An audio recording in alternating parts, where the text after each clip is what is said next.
We are definitely live as this slow AOL loading bar is going on Streamlabs would be my guess. Let's see. I'll tell you when I see us live. All right. You tell me, because then I should also tweet out we're live. We are live. We're live now? We're super live? Ultra live? Oh, I see it now too. Okay. How's everybody doing? I should have my audio going. Everything should be good. That's terrific. Reed did an oopsie doopsie just before starting the show. And right now, boxes. Everybody starts screaming. Boxes are all messed up. I just got to ping everyone one more annoying time. 3 pings one day. Definitely unsubscribing from Rattlesome27. That's my deal. Just got to tell everybody in the Discords that we're live. And then we're good to go, except I just sent the same message twice in panic mode. Fantastic. We are live now. Is this message wrong? Yes, it is. Edit. Just we are live. You know that, right? I know, but I'm doing the announcements on Discord. You know, whenever the show goes live, I don't have a nice button that automatically says like, "Hey everyone, we're live." I should set that up, but I didn't. Okay. So, box is okay. Gameplay's on. Nope. Gameplay frozen. Fantastic. Gameplay's unfrozen. Welcome to another wonderful week of Zombroz. Everything's all good now. Hi, John. How you doing? It's been a while. How's it going? Good. In the 2 weeks since we've last done a show, I've started wearing headbands, and now I'm Crazy Rabbit. Oh, good call. This is the Zombroz podcast hosted by Crazy Rabbit and Rad Austin 27. There we go. Gotta put you up a little bit. Also, the meme king of selling merch. Yes, indeed. I mean, that's some pride right now. If you guys want to buy more merchandise, that's insider trading right there. That's always insider trading and information. Right now, I have a sale going on at radrendering.com. I haven't promoted much of it, but you guys have been absolutely generous in all your support. I've gotten almost all of it out, which is I'm very proud of that. I have made it a point to try and get everybody their stuff as fast as possible domestically. For Christmas, I have, I think, less than 10 orders right now that were placed in the past 2 days. So the weekend, I can't get those prints once the weekend starts from my guy. But it's been wonderful. And Mr. Dalek JD has been an absolutely terrific help. And I can't thank him enough for helping sponsor it. He has his own code, but he's not in a terrible war with Tim Hansen this time around, or Johnny J. So there's not as much drama, which might be a good thing in my mind. It might be something nice for once to just enjoy the ride. Tim Hansen couldn't handle another war with me. So we got a bunch of topics today. We want to talk about the pre-alpha leaks from BO3 that were shown. Spoilers up front. We won't be showing any of that stuff. We don't want any issues with Activision or copyright strikes. So we're not showing any of that, but we are talking about it. I feel like it should be okay to talk and speculate on these type of things. I think more or less the images are... I'll get into that more later when we talk about the topic. The next topic we're going to talk about today is also little updates on Modern Warfare and their Spec Ops mode, which is something interesting I think we'd want to bring up. COD Mobile. I played a lot more of it. I have a lot more opinions about that game. And we actually played it this time. Hey, I played it. I played it before. All right. But I was, yeah. Anyway. And which one do we want to get into first? I think there was one more topic. Oh, Greg FPS's trivia show. I want to touch on that. So we'll do that one first because that one's quickest. I am trash, John. We are in a transitioning, moving on period of zombies right now. And everyone requested me. They were so excited for me to beat Greg at this trivia show and be good at zombie trivia. I was so rusty, John. All right, the first question set the tone for me immediately, saying, "Oh, I'm gonna bomb today," which I did. How many, or name specifically, all the Wisp locations during the Horizon Rock Easter egg step? No. Right, no. Right? I ran through it. I knew the path, but normally when I run the path, that jogs my memory. I missed 2 spots. I'm like, oh, this is something. I've run this Easter egg maybe 40 times. I cannot believe. I was mad at myself. Is it Pizza who's been doing lately a YouTuber millionaire show? Greg was. Well, not millionaire. Oh. Greg's doing a trivia competition. But is Pizza also doing a millionaire show? You know, like Who Wants to Be a Millionaire? Yeah. Put your mic a little closer to your face. We're going to get deep, John. I could be wrong. I'm checking right now. Sure. I think it was pizza. Mm-hmm. Yeah, it is. Pizza's doing. Can you be a zombie millionaire? Is this what it and is? Was Victoria reason so is- far ahead of her time? What? Was Victoria this far ahead of her time with the game show she had? Yes. She is a pioneer in the world of zombie shows, I actually. love it. Who would have thunk it that, like, when was the last time a zombie showdown came out? This has to have been a while. Yeah, years. I think it's years at this point. Who would have thought, though, that zombie showdown would be the actual content of 2019? No, the reason this caught my eye was I think Pizza put out a tweet being like, "Who do you want on Zombie Millionaire?" Mm-hmm.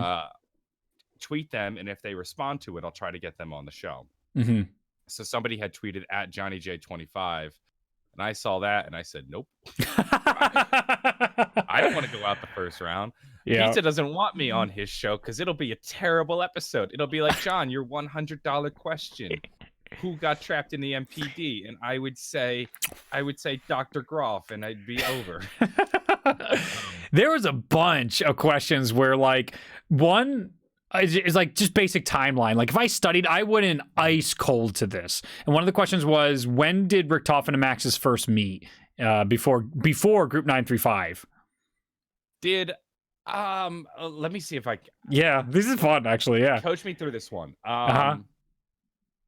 Was it when Richtofen was at the University of Heidelberg? Nailed it!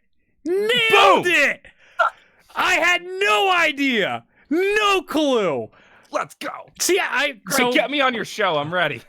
He, at the end, the YouTuber recommends somebody else. I recommended you. I want you on the show. All So right, get me look on for the show, DM. Greg. I'll do the show. Damn. I won't have time this. I don't have time this week, but next week I'll have time. Get me on the Perfect. show. Ah, dude. Actually, next week is Christmas, but You know, get yeah, in we'll touch. find a time. My people will talk to your people. Get me on the show.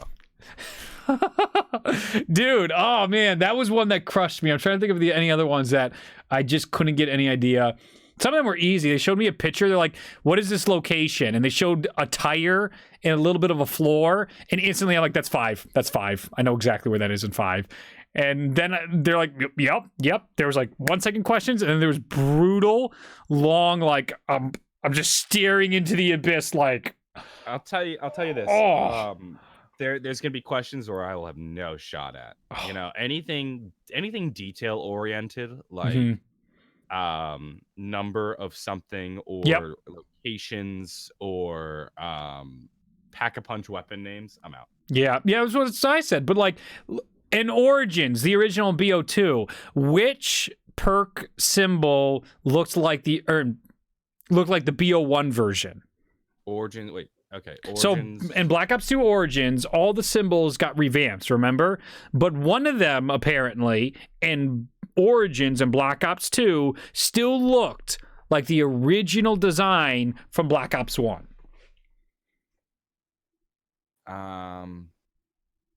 Okay. Let's think this through. Mm-hmm. It's definitely not double tap. Mm-hmm. I agree. My suspicion is that it's not the 3 original perks, or like the other 3 of the original 4. I agree. We would have noticed this. This is the same thought process I went on. Like, we would have noticed it in all the other maps in BO2. So I agree. Excellent. So let's see, what other perks are there? Mm-hmm. I'm not sure if Electric Cherry is in the map. I don't think it is, but I'm not confident. Let's see, Deadshot was in that map. Mule Kick. Let's go. I'm not sure about Electric Cherry, but let's just pretend it's in there. Electric Cherry, Deadshot, Mule Kick, Stamina. Yep. Am I missing any perks? Yes. I am missing one. What was introduced in Origins that was special? Is it Wonder Fizz? No. Yes. Wonder Fizz was introduced in Origins. So there's another perk that's also in that machine. Oh, okay. That's what you meant. Oh. That's what I meant. PhD. Yes. PhD. So now you have all the perks. You've now named all the perks. I couldn't name one of the perks, which was the answer. Was the answer PhD? No. Really? Yeah. I knew that one was textured. My thought process was PhD is that the fact that because it wasn't introduced until Origins, like it wasn't so I'd imagine that when they set out to redesign the perk logos, they probably just did them all at once. Right. You know? and that way they keep the same consistent theme. But because PhD happened after the fact, right? Allegedly, is it stamina? Nope. Mule kick? Nope. Dead shot? Yes. That was the answer. That did exactly the same fucking reaction I had. Oh my God, I love this.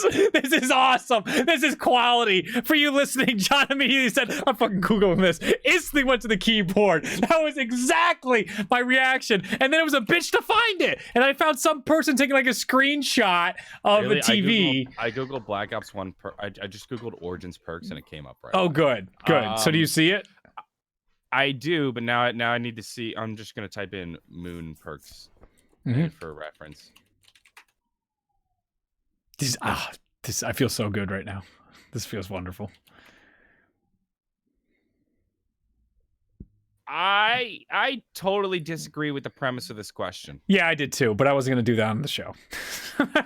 Right? Is it slightly different colored on the border? Is that the foundation of the question? Which one's different? Yeah, I'm not really sure. Could you send me the link so I could show the viewers? If you have it in front of you? I don't have a good link, but I have a link. I feel like I need to play BO2. Let's see. Okay, here's BO1. Okay. So we'll take BO1. I don't know. Does it link you to the one that I have open, or does it? Yes, it takes exactly to the one that's open.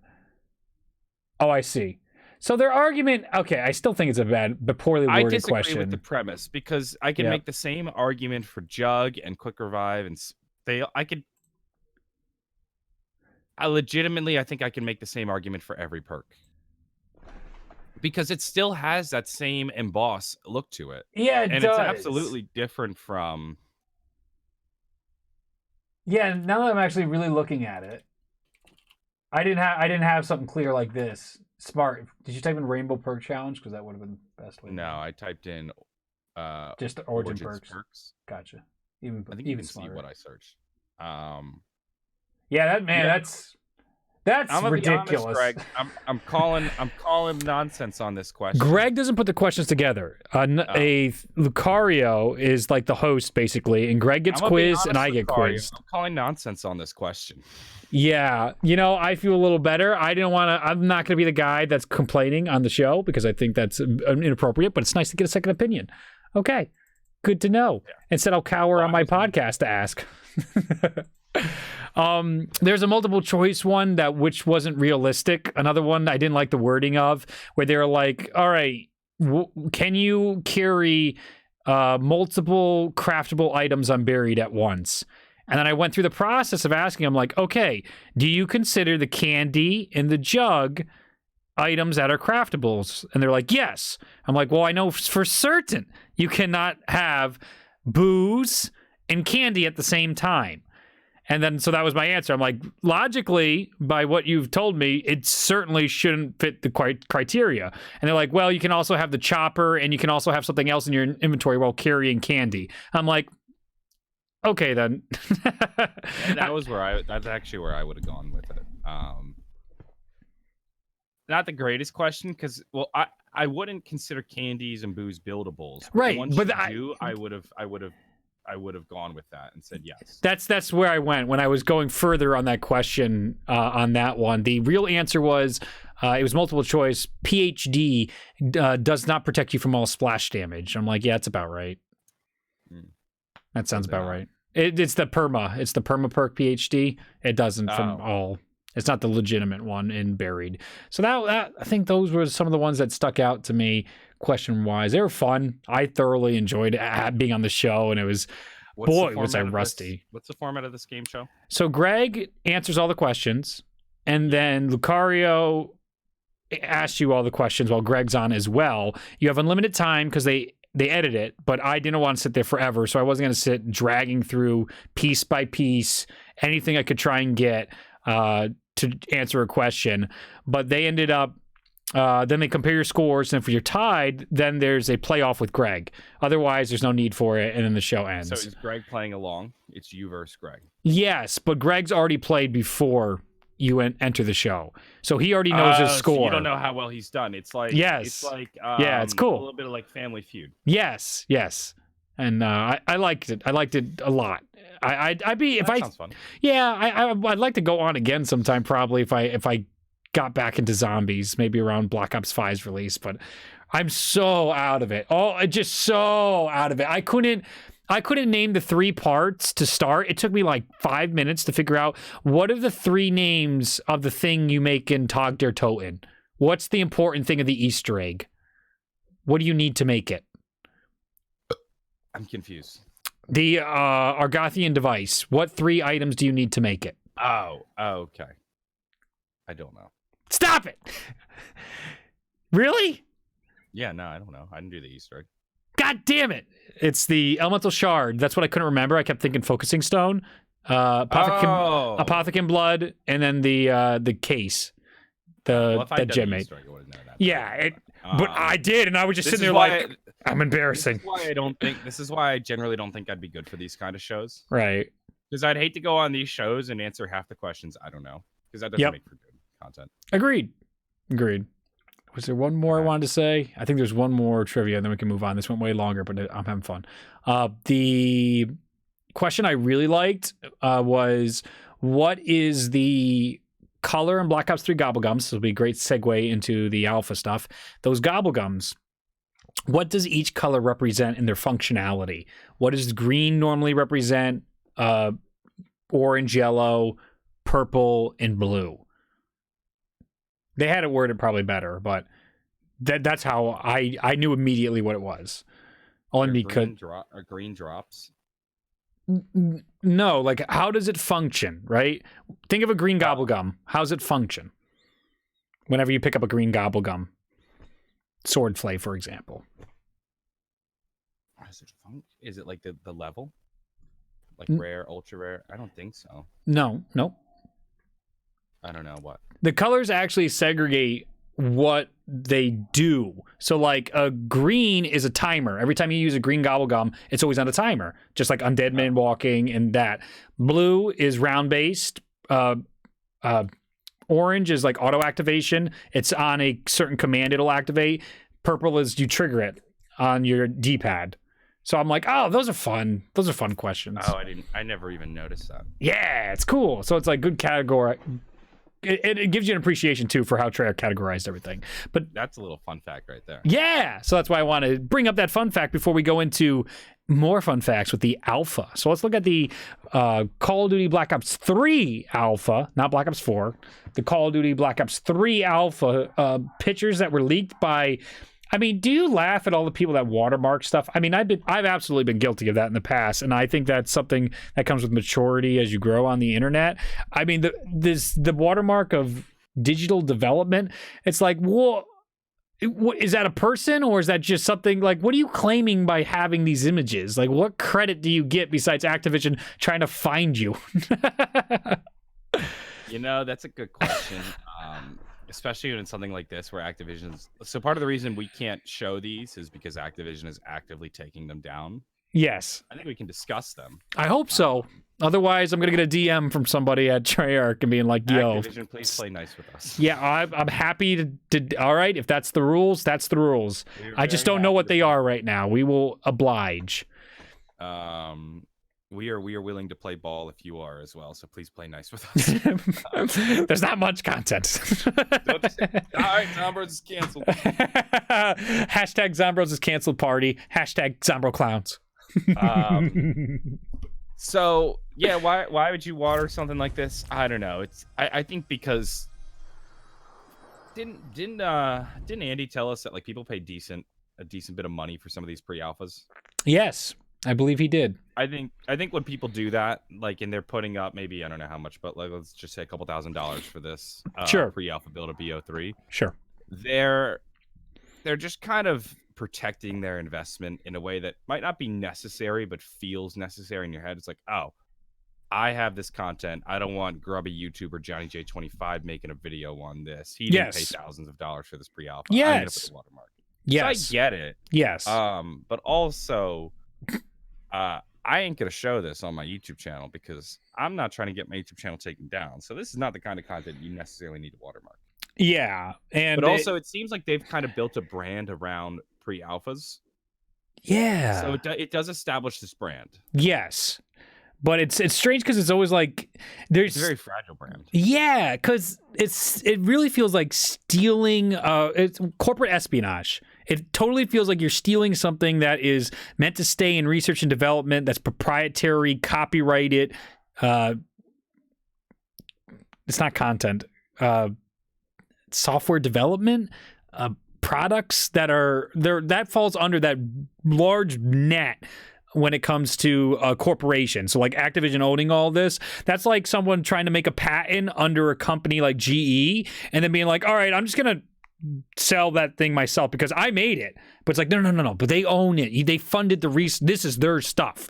This is how the laws work. It doesn't matter if you made it. You have no right to leak it or give it to other people, even if they're not going to do anything with it.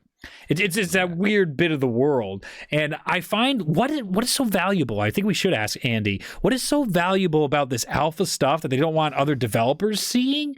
That they don't want them stealing? I don't know if it's that they don't want other developers seeing it. I think it's that they don't want incomplete builds of their game out there. Yeah.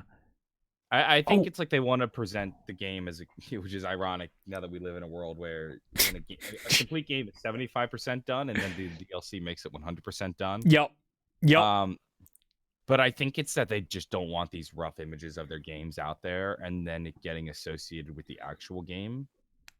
That could be it. Yeah, I would love to actually just ask a developer, be like, why is it that these pre-alphas are so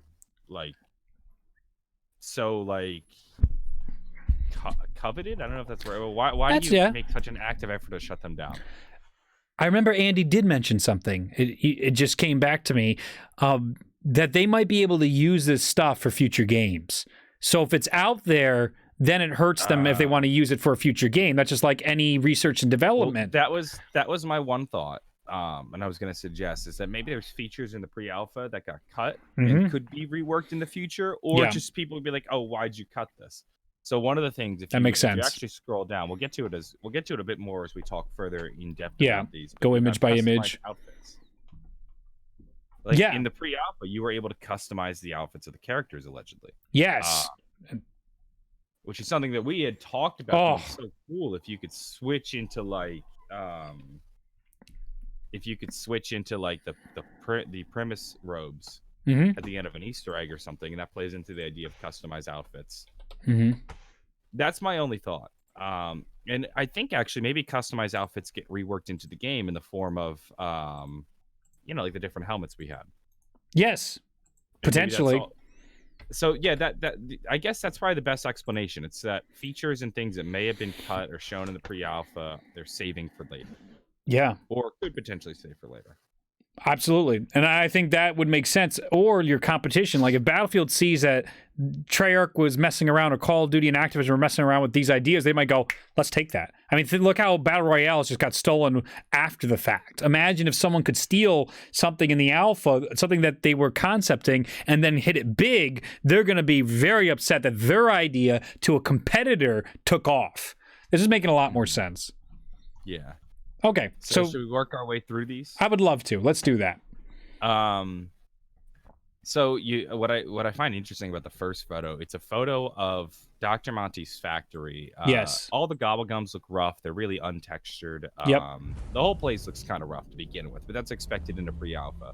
But what I did find interesting about this particular photo is that it says redeem 1 token to use the gobblegum machine, but then you have liquid divinium on screen. Yeah. So there might. They probably had just created the idea of liquid divinium, but hadn't changed all the textures and words yet. Yes. It's interesting to see some of the... This seems like one of the more final versions of this pre-alpha stuff that we see in here, because pre-alpha or alpha footage, it's rough, man. They are on the very basic concepts. Names aren't there. Textures aren't applied. And I think there's something beautifully fascinating about seeing the process of game development here so early on. So it's a really cool look into what's going on behind the scenes in the development of a game we know so well, and we also receive so well as community. The lack of textures, I'm totally glad they did the textures they did when it released. Though Killjoy looks kind of cool with like the lightning bolts in it. There's so much more personality. I don't think they were never not going to texture them. I agree. But I could hear someone being like, "Oh, I like what they did better in this." I very much like the color schemes and the designs. Whatever's going on with Killjoy, because it has a bunch of just electrical sparks all around it, is weird. Yeah. I don't know. Maybe that was something they were just playing around with. Maybe you get a supercharged Gobblegum. I don't know. But that is interesting. Redeem the token to use the Gobblegum gum machine. Yeah. Because tokens, we see more of that later on. Yeah, we'll talk about that as we go down. The next two images, really actually the next three images are all kind of bland. The Giant. Yeah, Tour of the Giant. I think the next one, though, is of Shadows of Evil. You're correct. Absolutely. Because you can see at the bottom you have the curse the HUD. Symbol. Yep, the curse symbol. Oh, Nikolai. It's the Giant. You have the curse symbol, but it's Nikolai. Yep, that's just dev testing there to me. Just like I'm not bothering with the characters. Oh, you know what? Very clearly, they probably didn't have the actors record it, so they didn't have the models ready, and they wanted to probably test to see if audio cues are working with the characters. You could knock out a couple stones to make sure when Nikolai buys a gun on the wall, his voice cue activates his voice trigger. Yeah, so you just throw Nikolai in. That makes sense. Yeah. This next one, though. Oof. So this is a early build of the Gobblegum factory, and it's called the Mega Q machine. Oof. So remember how we talked about coins earlier? Yeah. What got a Mario have, and I find this absolutely hilarious, is they use the Mario coin as a placeholder texture for liquid divinium and coins. John, there's point two that why they can't have these leak, they could be sued. Because this stuff, they can't profit over using other intellectual properties and other assets of other companies that they use to concept this stuff. That's very common, as we've all learned when talking to the devs and all that stuff. So this makes a lot of sense. You definitely don't want Nintendo suing you over pre-alpha bullshit. Yeah, so, and I mean, you look at the Gobblegums look absolutely dreadful. The Gobblegum machines look like, I don't know, just like 2D images. Maybe they ripped off of Google and like did a really, really rough Photoshop. The machines itself, it kind of looks like the texture of the Pack-a-Punch machine. Do you get that Pack-a-Punch machine vibe from the three from the on the bottom? Yeah, a little bit of 1950s retro. Yes, I definitely feel that. Like I'm in a factory in Chernobyl right now. I'm definitely feeling that. Some instructions on the side, but all around, this is obviously like early days build. Like guy whipped up the prototype for the Mega Chew machines, as they call it, in an hour. Hadn't even came up with Dr. Monty's factory yet. Definitely. This is the beauty of where concepting comes from. This is literally like when I gave my poster designs. This is concepting right here. Where it's like we're just gonna piece this together with what we have, and then once we know what we like, then we'll get the artists making nice textures and models. And everything. It's actually excellent to see the layout is so spot on for like conveying the idea of what it would become. But I love seeing like he clearly like just did like snipping tool or like screen capture of some of the stuff and just drag that shit over the top. Look at the dials. Like it was clear someone just took an image and like snipped around the circle. Yeah. Oh my God, it's great. It's great. I really, really like it. And it's the coins obviously translate to liquid divinium later on, but it's so interesting to see that they still have the idea of 1, 2, 3, like for value, you could play 1 coin, 2 coins, 3 coins to get higher rewards, better rewards. All that stuff is already conveyed in the most basic idea of the concept. The background looks like some stock footage that you get from a website of a factory. Really, really cool. I didn't even you see that? Look, it's not Dr. Monty's factory. It's just this basic empty factory. I love it. The name is horrible, Megachew, but it's just a testament to see how cool it is for them to take it from a very base idea that any of us could even get to this level, right? If you need a little motivation even to get here, I guess, but then to take it from here to what the final product is exceptional. And that's probably why it takes so long. There's so many iterations and why so many things fall off by the time you get to the final product that you can't have all your awesome ideas in the final game. Can we talk about for a moment the Perkaholic icon? I don't understand hell it. does that even I have no idea. Oh, good. I thought you understood that. I don't get that at all. I see lines and a red dot. I mean, even cashback and wall power, I'm not really sure. I think wall power looks like an earth. It looks like a blue globe. Yeah, and like I would think the lightning bolt would go with wall power. Yeah. Cashback, just put the Mario coin there. You've already got the texture on screen. Yeah, it's funny. Yeah. So the next one is where I started to get confused. Yeah. Because as you scroll through this gallery of pre-alpha builds, yes, you'll see other maps. Like Zet makes an appearance. I think GK makes an appearance. It does. Rev makes an appearance. It does. And it makes me wonder, at the pre-alpha, were all of these maps being concurrently designed? I don't think that's the case. I don't know. I can't imagine that Rev was being designed as they're still working on. Yeah, Rev doesn't sound right to me. Rev doesn't sound right to me at all. But Rev is in here, I think. Yeah. So these might be pre-alphas or alphas of every map. Yeah. So I think, and this has to be the case, considering that we have two different images of Dr. Monty's factory, that all of these images come from many different builds and are not actually from the same build. So, for example, the DE one looks actually pretty finished. Yeah. The little you'll notice the teleport pad is, or not the teleport pad, but the launch pad is red, not blue. Yeah. There's a rougher texture for the for like the coil at the top, whatever it's, I forget what it's called. What are they called again? Tramfuses? Yeah, tramfuses. Tramfuses have a little bit of a rougher texture at the top left. But for the most part, this build actually looks pretty good. Is that the Shadows HUD, though? In the bottom corner? Am I remembering that wrong? Doesn't that... Is that what DE's HUD was? I thought it was blue. Wasn't it blue? I'm looking it up right now. That is the Shadows HUD. I wonder if Shadows is like the default. What they made originally. That was map 1. So when they don't have the final version of it, they'll just default to what's done. Because the textures look pretty decent on this image as well. Like John was already pointing out. This looks like like you said, it seems like the Giant and Shadows are done by the time this is being made. Yeah, or they're like 80% done. Yeah. I imagine, though, I guarantee they start. I think at least on paper, they had all the maps written down before the season's done, started. Yeah, so I think there comes an afternoon where Jason and Craig and whoever else is on that team of planners sits down and they say, we're going to do this, that. That's our DLC season. And maybe they'll say maybe they'll say, okay, John, you're going to go work on Shadows. You're the lead for Shadows. Phil, you're the lead for the Giant. And then Bob over there, you're going to begin the initial concepts for DLC 1. Yes. And maybe as Shadows gets to about 80% completion, you say, okay, now start working on DLC 2. And then next, because I can't imagine if Zombies had such a tiny team this year, I can't imagine that they had the manpower to be able to develop 6-7 maps at once. Yes, absolutely. So I think they're absolutely working ahead. And we know this because they said to us, like in Black Ops 3, they were like, the DL.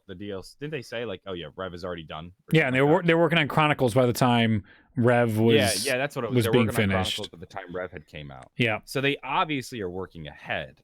How many steps ahead is hard to say. Yeah. But I do think they follow chronologically when the map's released. And there's always a point where sometimes they're going to be behind. I don't think they're ever really going to get that far ahead. And you also don't want to publicly be saying like, yeah, we were like 6 months behind and threw DE together in 2 weeks. Like they're never going to tell you that. So no matter what, we're always going to hear publicly like, yeah, this map, we're lucky we got it out the door, which I think a lot of BO4 zombie maps were the case, that we're just amazed that we got this game out the door. Want to talk about the next picture? Oh, yeah. This one's actually much more juicy. Customize outfits. So you have a shot of, is his name Bruno? No. I think it was, No, Floyd Campbell? Is that it? Maybe, okay. Sounds right. Who's Bruno then? Bruno is Chaos. Bruno, Chaos. Same archetype, though, so you're spot on with big, strong guy. So we got Floyd Campbell. You have two options, color and body. So I guess you could change the color scheme of the character. Oh, dude, I didn't even pick up on the body.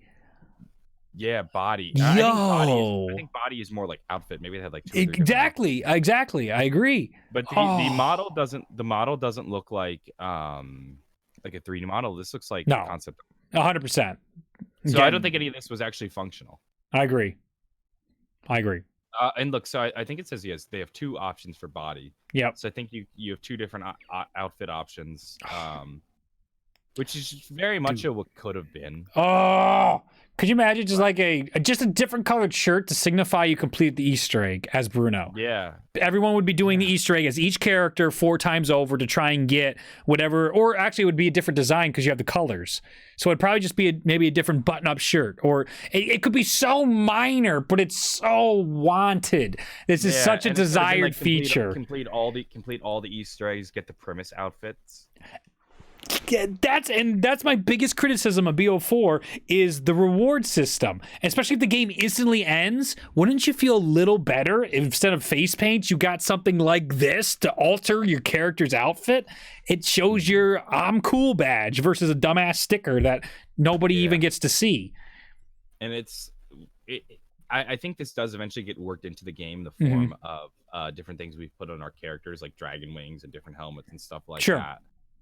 I think that's where that idea eventually played out, but oh man, it would have been cool. And what this also assumes is that we would have then had character selection.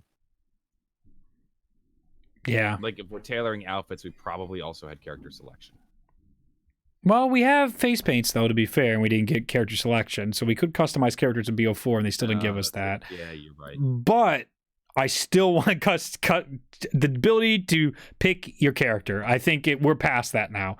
I think Jason and Craig being like, well, you'll never hear all the stuff. It's like people still don't hear all the stuff. All right, you guys write so much shit anyway. Just let us play our favorite characters. I don't even see the point anymore. I'm not letting us play the characters. Yeah. So the next photo right here, we have of 3 different levels.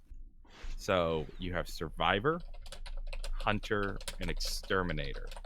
Exterminator has a tagline: "Take on the worst drag from the depths of hell." Yeah. So we got this in BO4. Did have difficulties? No, but BO4 did. So this is that case of put it on the back burner. We'll bring it in the next game. Yeah. And I could be wrong. What are those symbols on the skull's head? Yo, they look familiar. They do, don't they?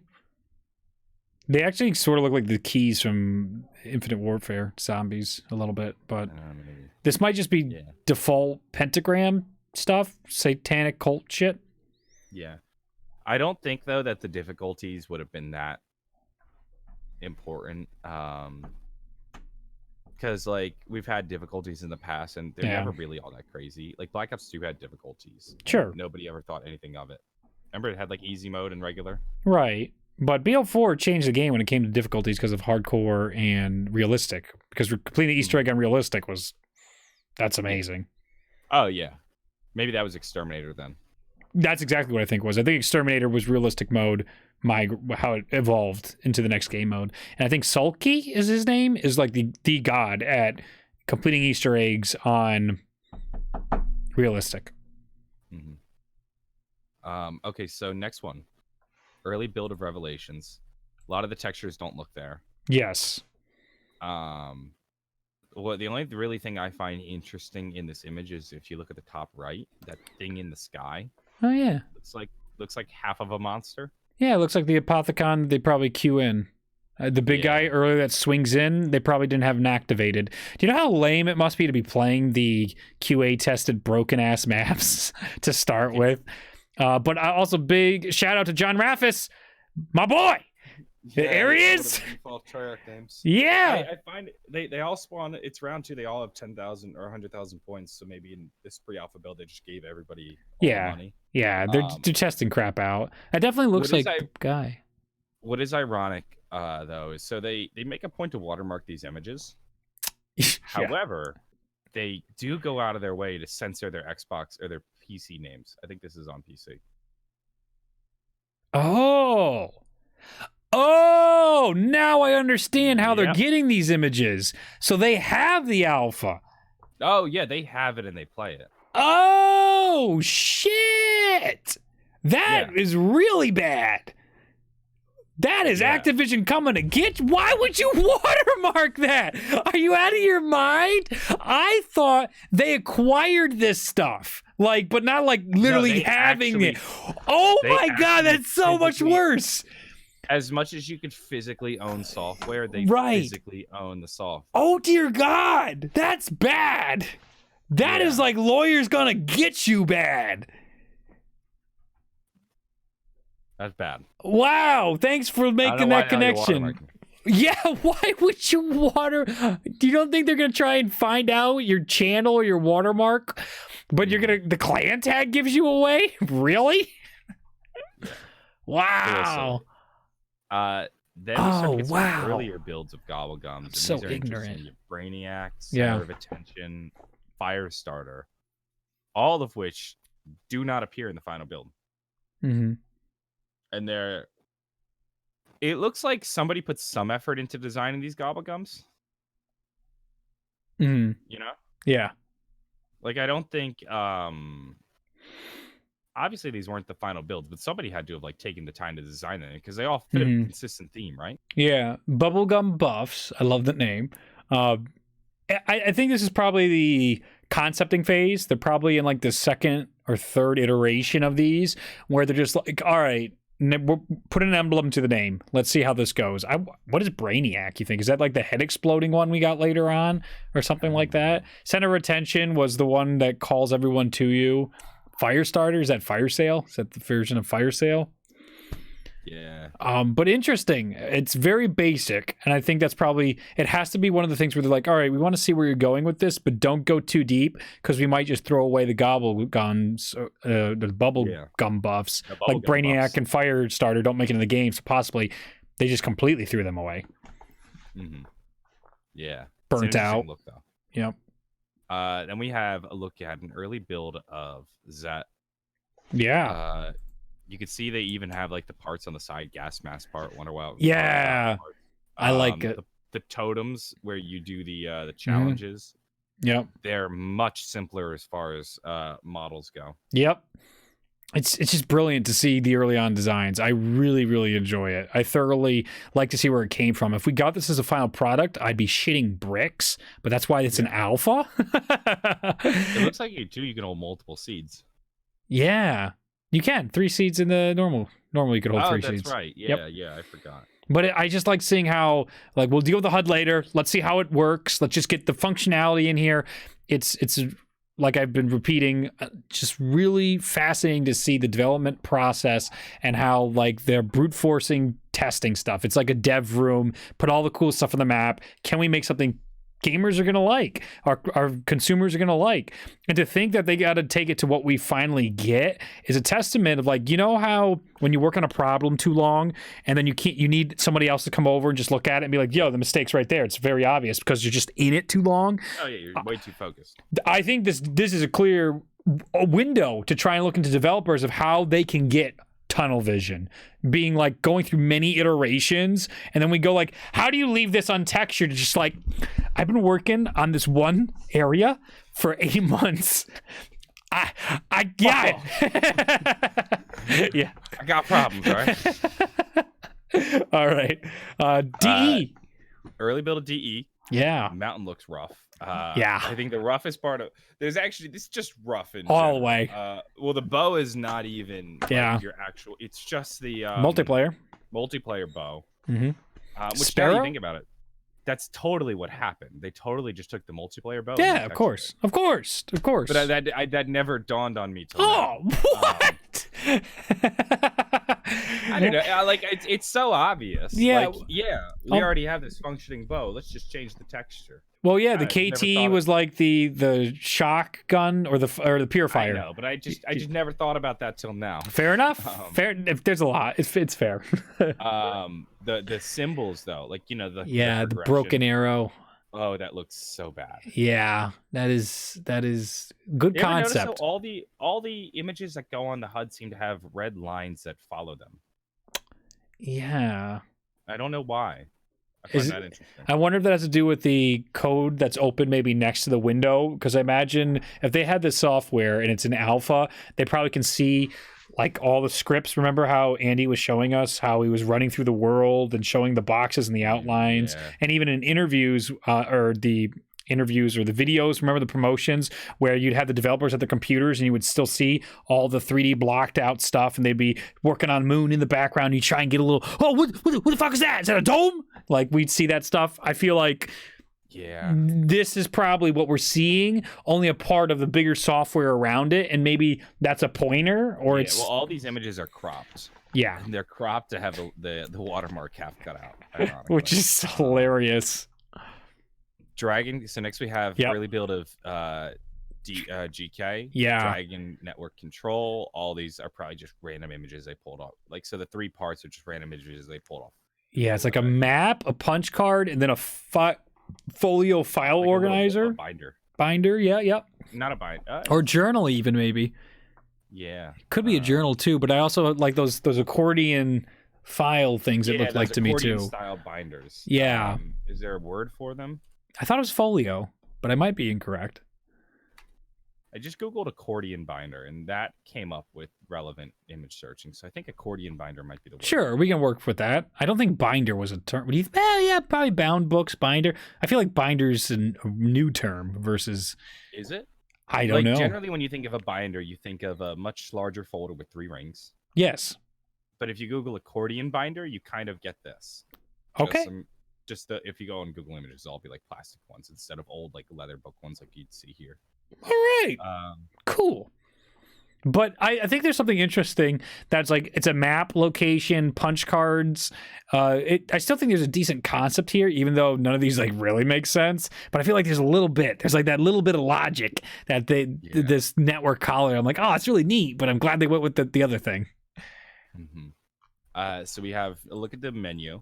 Yeah. Next up, gunsmith, and that's where you would work on your guns. Yeah. We basically got that in the final build. Yep. Paint shop, which I found interesting.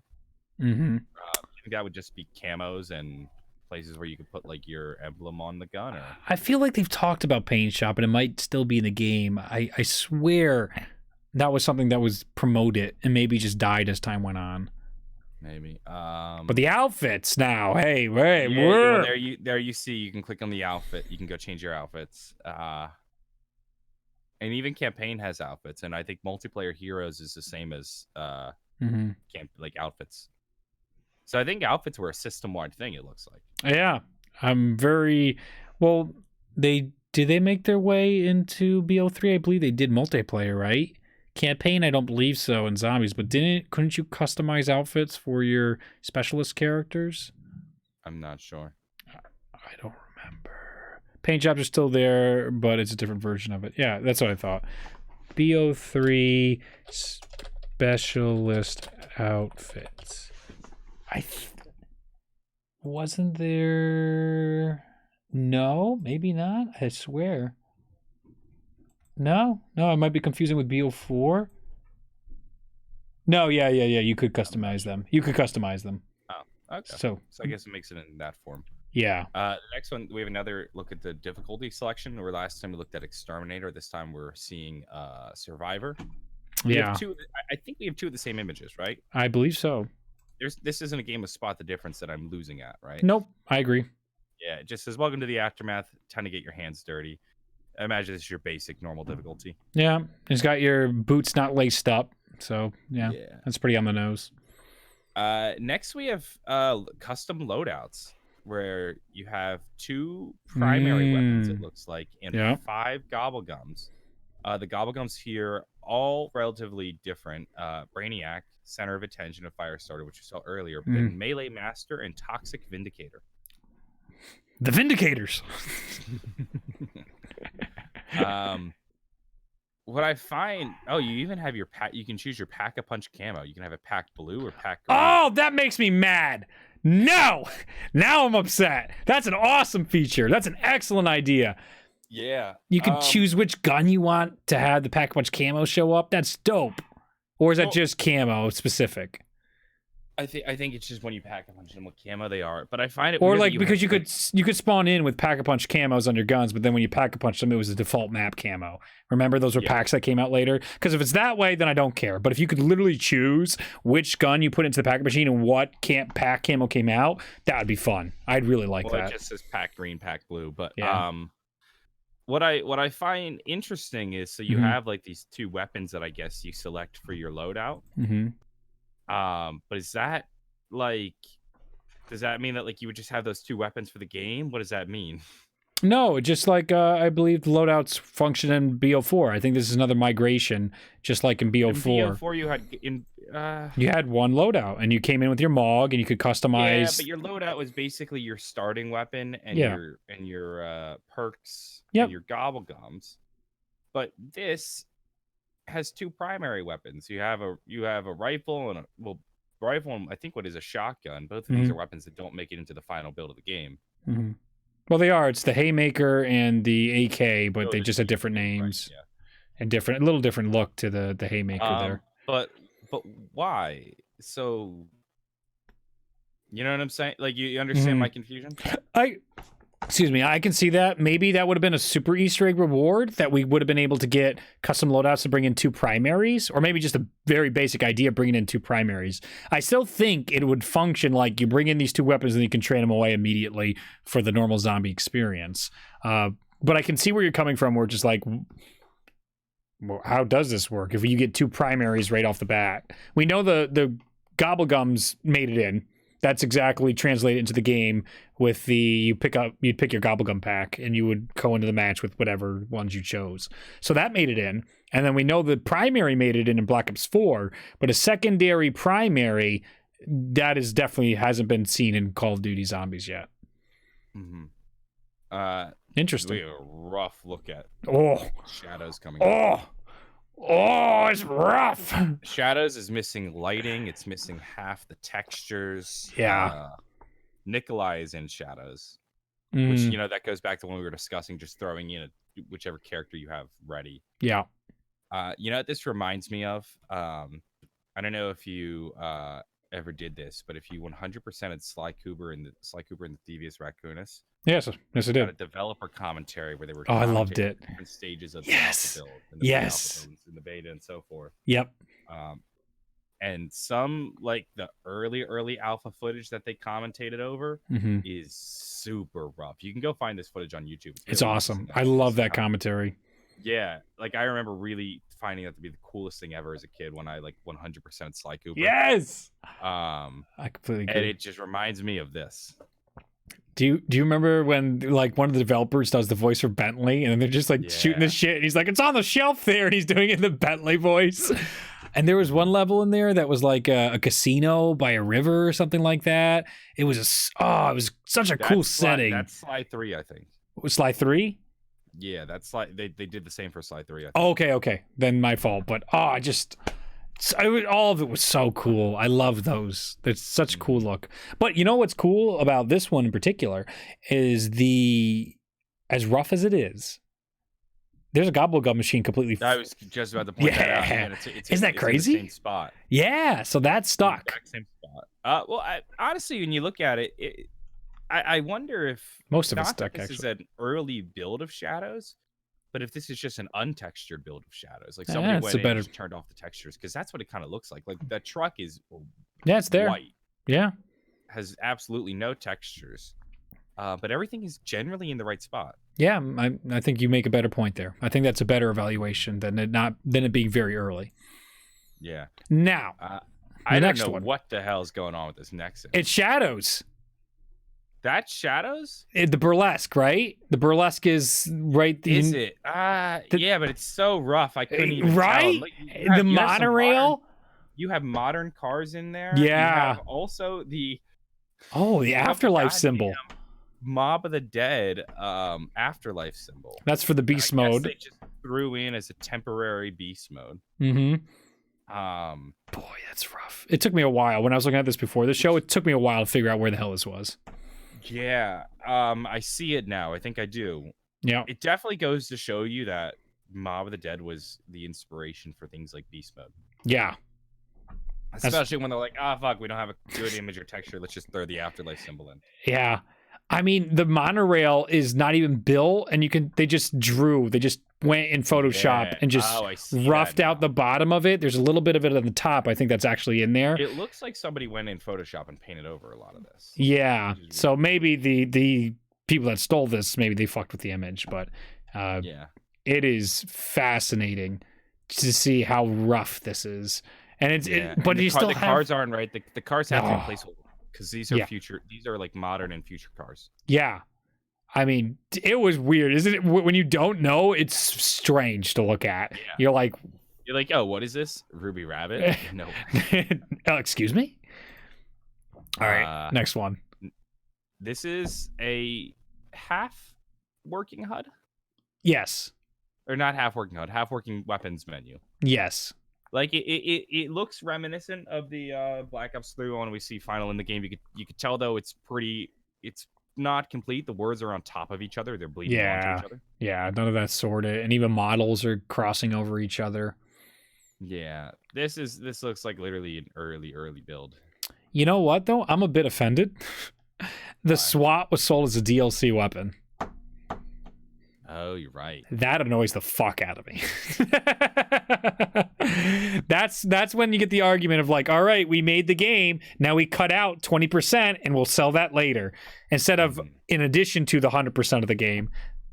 Maybe I'm misremembering, but my initial reaction was, I swear that came in as later DLC. That's obnoxious. Mm-hmm. We later have a Shadows pod. Yeah, upgrade. Yeah, this is. Oh no, they're normal pods. Sorry, I misinterpreted for the Margwell. Yep, you're right. You're right. But the pickup icon looks weird. I kind of like it though. Yeah, it's a little intrusive. It reminds me of the campaign HUD. It definitely doesn't fit the theme of zombies. Mm-hmm. But it is interesting. I could see it as working in another mode. Potentially. I mean, COD Mobile. I think that would work perfect in COD Mobile zombies. Yeah. Red. Opinions on the red beast symbol. Did you like blue or red better? Oh, I didn't even notice. Yeah, you're right. They're red. Yeah. That didn't even cross my mind. I think blue better. It sticks out. Yeah. Red is Shadows is such a red map that I think you lose the red symbol in the red map. Definitely. Do you think this was an argument Jason had with the team? Because I do. Because I would absolutely agree. On their hands, it's red. And then on the posters, it's red. So he's trying to keep the theme going, but developers are going, and it might not be Jason, whoever the argument is, I think it had to happen where they go, I bet we can't see it.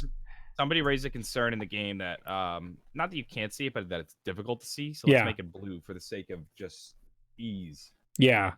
Because that's something that you want to be able to know at a quick glance. Do I have an afterlife? Exactly. And I'm glad they changed it, but I feel like that might not be. It might have been an easy like, oh yeah, no, yeah, we agree. But I feel like there could be a little bit of the lore guys being like, no, but it has to be red. And the developer's like, it's not going to be red. Somebody in the marketing team was like, every bit of marketing has this thing as red. Yep. And they're like, well, there goes that. Mm-hmm. All right, where are we here? This is an I know where we are. Build of, I think, Shadows. Yes, it's Shadows. It's the Room of Secrets. This isn't the Ruby Rabbit. The Burlesque was the other one. This is the one. Yeah. This is the Ruby Rabbit, right? I'm not sure. It's because the monorail where it is, and you know how the stairs go up. It's that section. The box is there. The shield build locations right next to it. Yeah. The M letter. Yeah, that's where I think it is. That makes sense. I think because it also looks like the second story we can jump off. That all looks very familiar to me.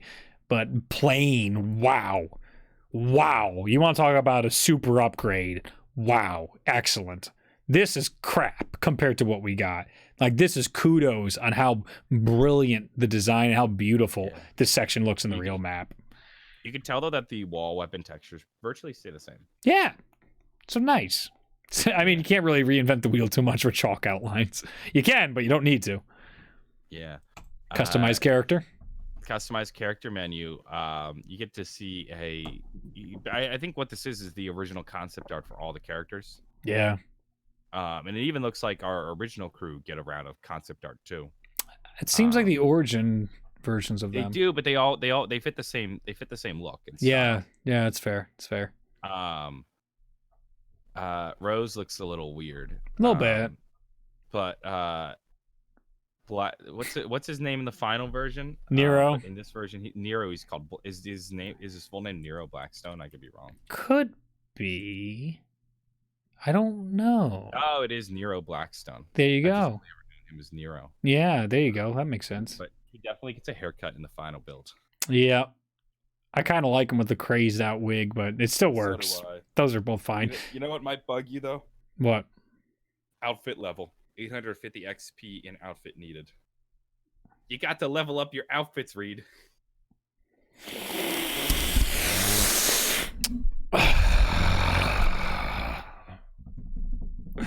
My blood pressure just raised. I don't know. Maybe it would give us something to grind and maybe it's not difficult. What do you mean outfit level? Challenges based on get so many kills in an outfit?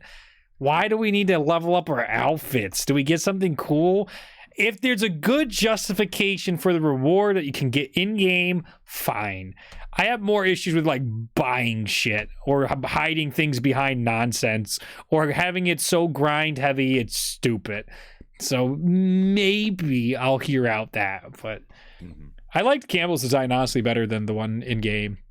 Yeah. The concept art of Campbell and Vincent are both, I think, better, where Blackstone's basically unchanged and Rose...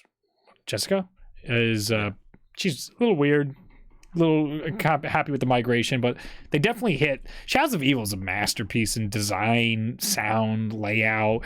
I mean, I'm not a fan of the tentacle stuff and the Cthulhu lore, but you take that aside, god damn, what a dream map to realize in comparison to like what we got in BO4, even with the cinematics and stuff. BO3, I don't know if it's nostalgia blinders. I don't really think it is because I still love World at War. And I can see the nostalgia blinders with World at War, but as a full product, BO3's experience was just, even the way the gameplay was made, excellent. It was top tier zombies, what they did with Black Ops 3. Yeah, I'd agree. So we have coming up next. Let It Ride. Oh, wait. Am I looking at this back? Oh, yeah. Let It Ride tokens. Yeah, Let It Ride token. So again, the Mario token. God, that's such a terrible name. Let It Ride token. Yeah. Liquid Divinium was such a better decision. And that name's so dumb in like to anybody who doesn't understand what Divinium is or like the lore of it, it still worked. Let It Ride, man. That sounds man, that's like arcade, tongue in cheek, some like I see a guy with sunglasses on, burnt skin, white bleached hair. Keep reading though, because the gobblegums are called in this build Mega Chew Bubble Blast. Mega Chew Bubble Blast. Let It Ride. They're going for some radical marketing on this one. I'm just seeing like mid 50s bleached hair, like surfer bro.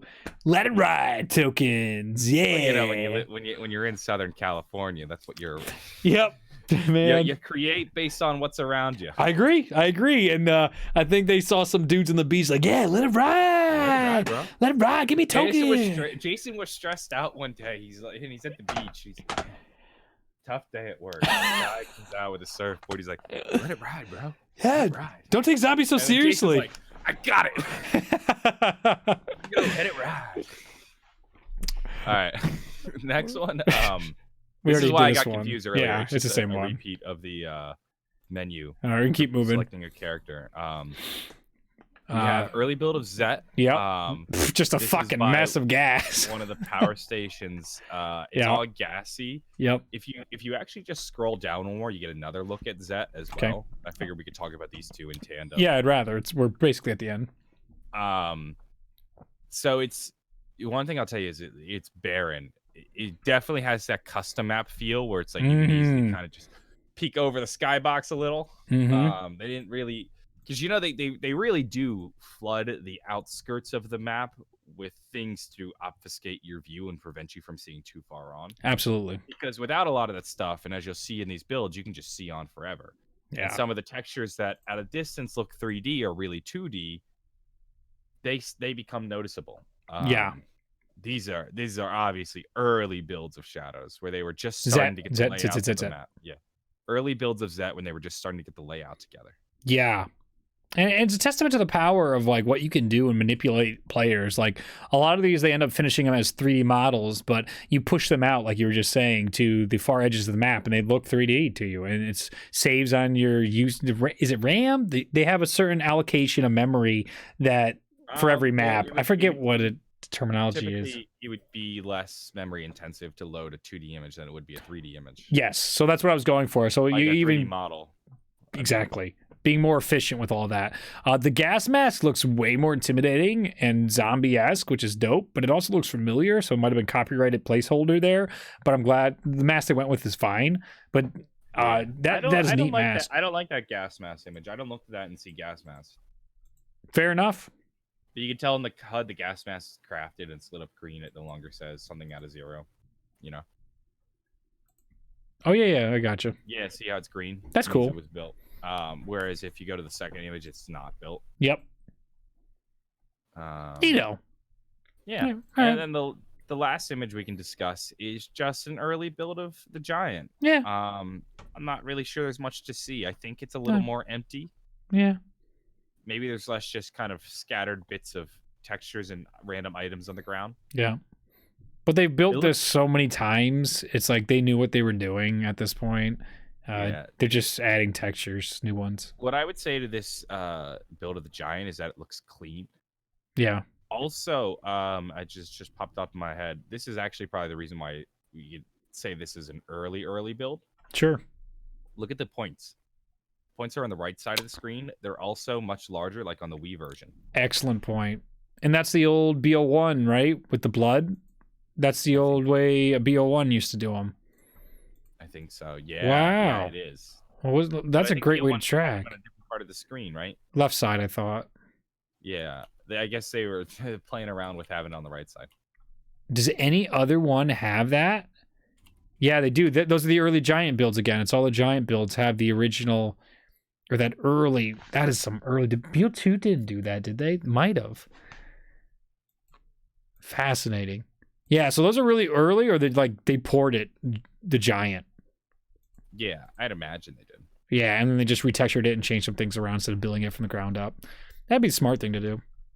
But I don't know about their engines and all that stuff if they had to. Because sometimes that might be the smart thing to do, but the technology's evolved where they can't bring an old file basically into the new system. Well, that was fun as shit. I enjoyed that. I still want to talk about COD Mobile, but man, we've already an hour in. My God. Yeah. My gosh. What do you want to talk about COD Mobile? I got opinions. COD opinions. Mobile, I'll just follow up from my opinion on COD Mobile last time we discussed it. Sure. I played it for I went up a level. Cool. Like I think last time I just did it at the basic difficulty, and then I had a 4-hour car ride ahead of me. And during that 4-hour car ride, I spent about an hour of that playing one round of whatever the highest difficulty rate is in COD Mobile. The rounds were a lot more intense. I will give them that. I did die a couple times. The boss fight was kind of a pain in the ass because it's really just a hell of a grind, just knocking down that health bar, and he has 2 health bars, which when you're on a timer is kind of frustrating. You had 2 health bars for which boss? Yeah. Shino or a different one? It was the same boss I fought last time, the Abomination. He had 2 health, so you got through the first health bar, and then you had a second health bar. I didn't have that.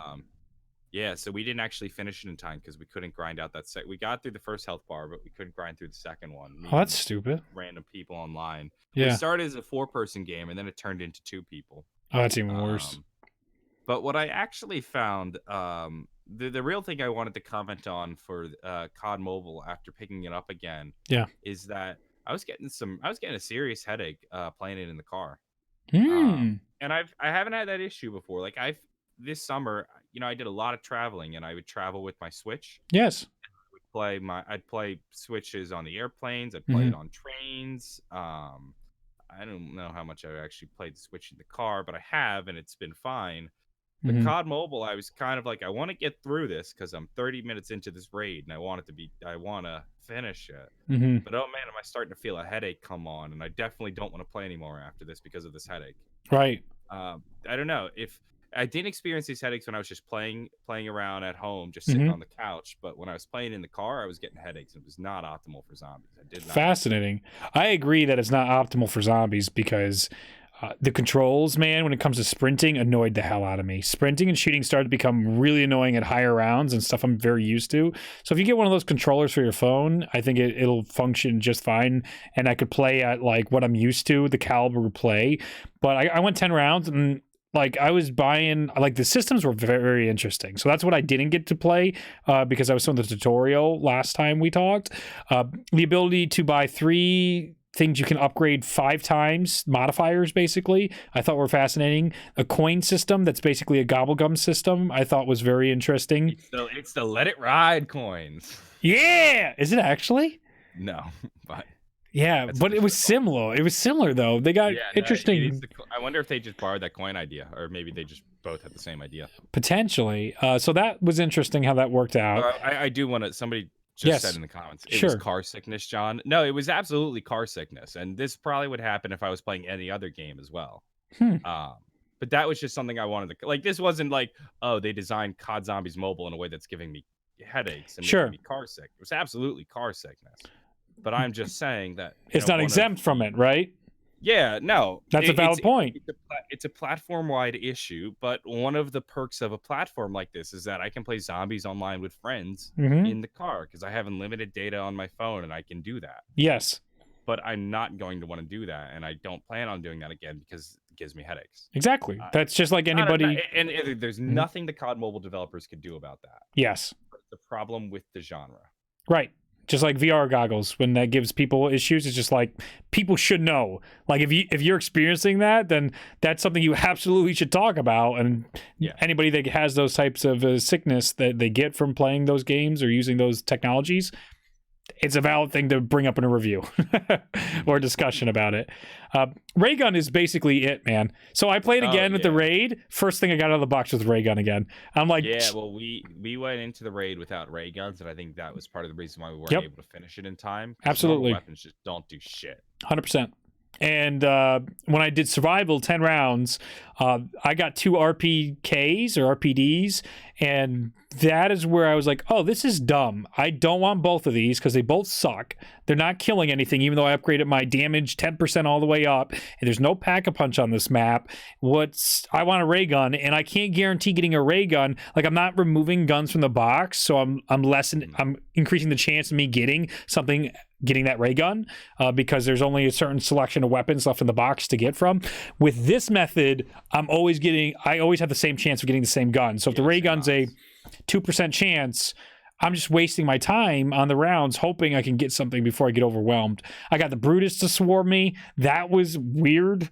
The perks, and I only played on Shino, so it spawned in without Jug and Double Tap, which annoyed the crap out of me. I had Deadshot, Cherry, Stamina Up, Speed Cola, and another 5th perk that wasn't very useful.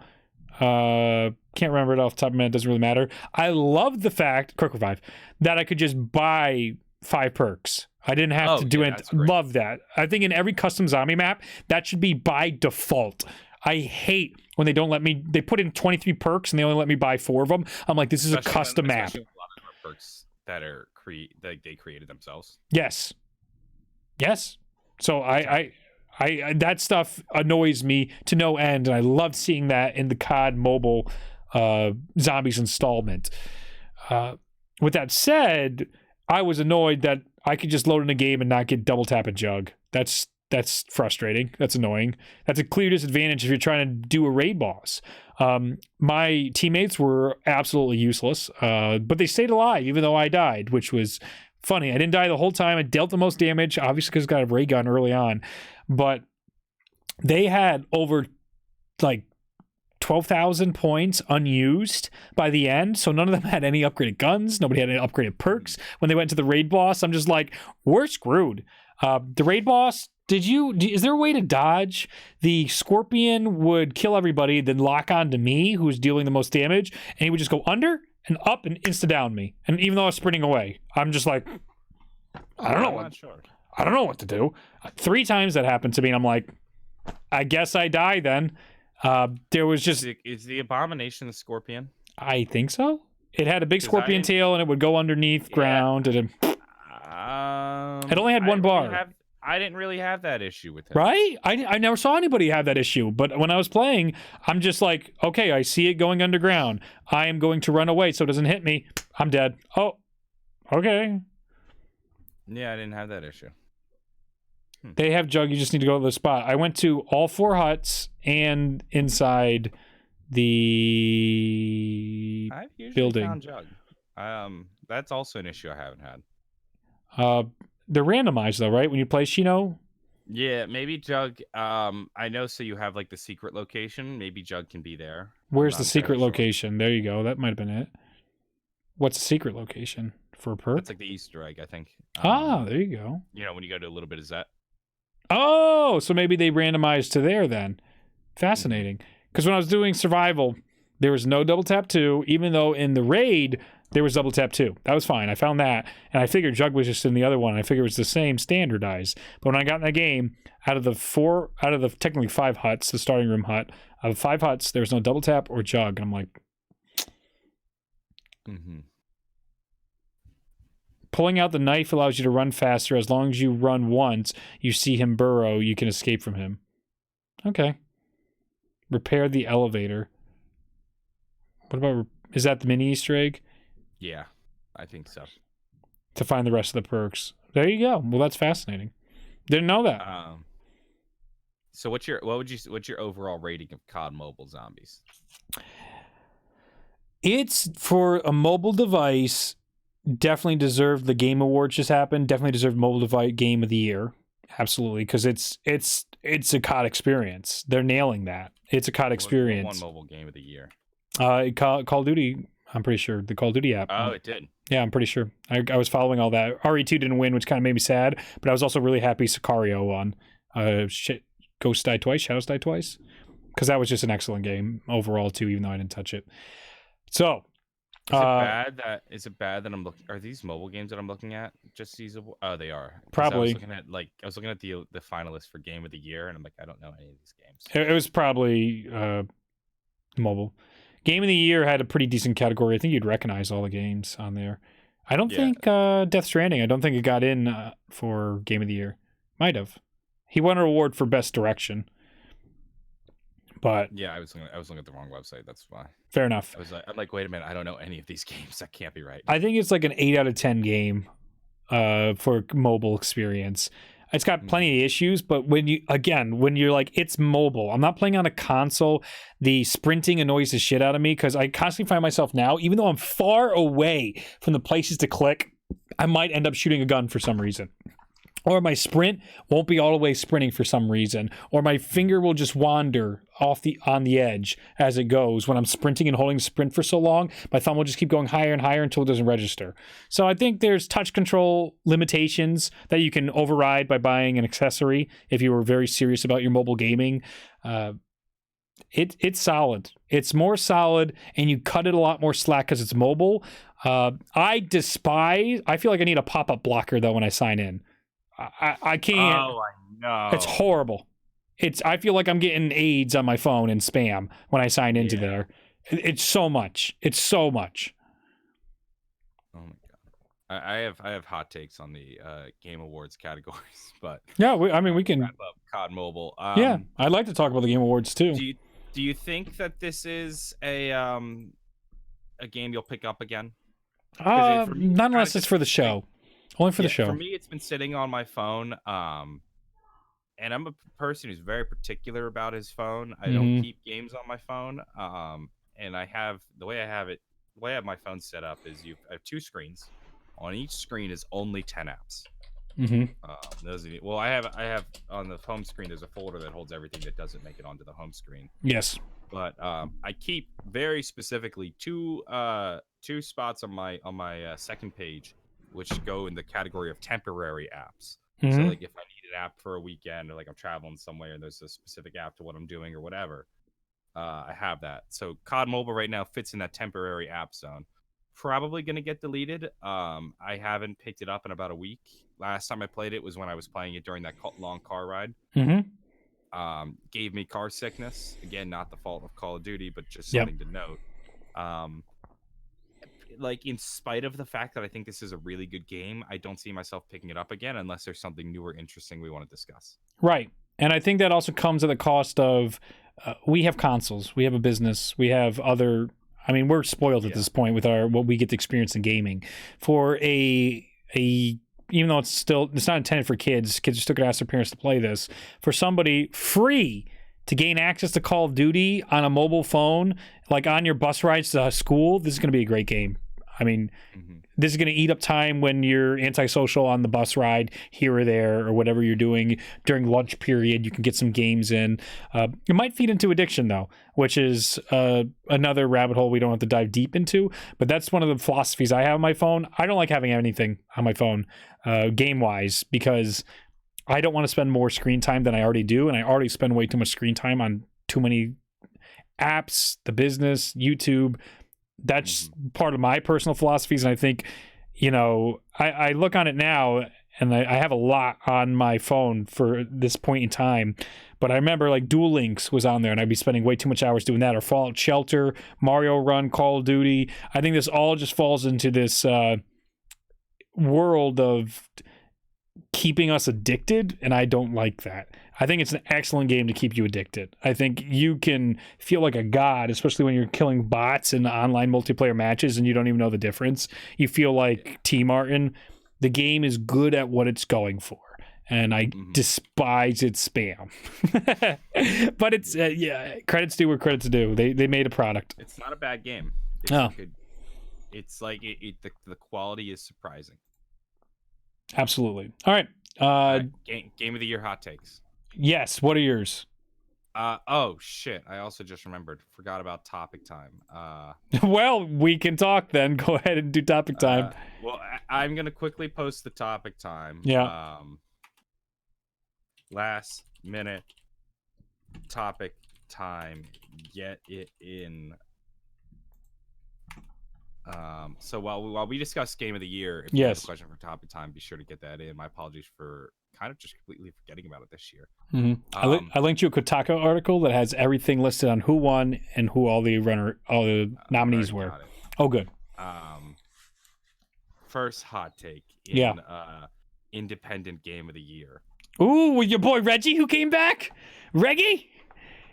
What? Did you see that? He came back. He retired. No, I didn't. Donkey's best friend. Oh, it was great. I didn't watch the Game Awards. I'm just upset. At tragedy. Yeah. That all of these games, which I've never heard of, lost to Untitled Goose Game. Hashtag rake in the lake. I gotta find out what Disco Elysium is because it won like 3 or 4 awards. Yeah, but it's not Untitled Goose Game, so it's fair. That's fair. Next hot take. Yeah. This isn't a hot take. This is just a comment. I find it funny that the family category is literally just Nintendo's like first party lineup for 2019. That's hilarious. You're absolutely right. It's literally Ring Fit Adventure, Mario Maker 2, Luigi's Mansion 3, Smash Bros. Ultimate, Yoshi's Crafted World. Three of these are 4 of the games my brother-in-law asked. He's much older than me, 6 years older than me. Asked for Christmas. The other one was a Kirby game. It's hilarious. These are all great. These are all great games. Yeah, but it's funny. Even I've heard like Ring Fit Adventure is actually a workout. Oh, neat. Yeah. Are you familiar with Ring Fit Adventure? No, I just clicked their link. Wow, it's got a little wheel. It's got a little thing on your leg. You put one of the Joy-Cons in the wheel, and I think one on your leg. Yeah. And the band, it's resistive, so when you push it, you're actually like putting a little bit of effort into it. That's and dope. That's how you would like attack enemy. It's basically an on-rail shooter. Yeah. But you activate the rails by jogging in place. And then you attack enemies by like squeezing the ring. And I mean, it's not gonna help you win the Biggest Loser. But like I've watched YouTubers play it, and like they actually worked up a little bit of a sweat. Like as far as fitness games go, I was surprised by it. Mario Maker was great. Luigi's Mansion 3. I haven't really played or seen much of it, but I'm sure it's fine. It was really good. Like I've heard a lot of really good things. Smash Ultimate would be my game of the year. Oh no, my There we go. My headphones knocked in my hair. Stupid. Last hot take I want to make on the Game Awards. Yeah. And I'm okay with being proven wrong or just somebody explaining to me something I don't understand. Sure. But I think esports coach of the year is a stupid category. Oh my God, that's a category. Yeah. What? Yeah, so there's a lot of esports categories like team, coach, player. That all event, makes sense to me. Host, esports player, sure. Esports team. All those categories I get. It's esports coach I don't understand. And I think it's a stupid category. And I'm also of the firm belief that different sports require different level of coaching. Sure. In different sports, coaching matters way more. So, for example, in the NFL is all coaching. Yes. I think if you don't have the coach in place, you are never going to win. Yeah. Whereas in baseball, the coach is really, I mean, the manager is a glorified figure. You know, it's the players. It's the GM who's putting together the team. Yes. And, there's not much that the coach is going to say in the dugout that's going to affect the game, Yeah. Those are very rare cases when those coaches can be that make that difference. They can fuck it up is the better way of saying it. They can take a pitcher out too early. They can pinch it wrong. But like Yankees are a great example with either Joe Torre or even Aaron Boone. You just put that team on the field, they're going to win 100 games, right? I mean, it's not guaranteed, and clearly injuries prove differently, and there is absolutely a talent to it. But realistically, they put together a good team.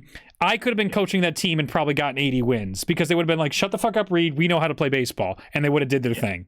So different sports have different levels of coaching. Yes. NFL's at the top. I would put baseball towards the bottom. Soccer is a sport that falls in the middle where, the coach can only do so much to impact the game from the sidelines, but the way they can influence the game are the tactics they bring into the game, the formation, when they make their substitutes. But they're not as impactful as an NFL coach. And I'm inclined to believe that an esports coach falls closer to a baseball coach than they do a soccer coach. Yeah. So they're not even in that upper echelon. I don't even think an esports coach has as big an impact because managing is huge. I'm just being nice. I'm with you. I know. I'm giving them some credit. That's fair.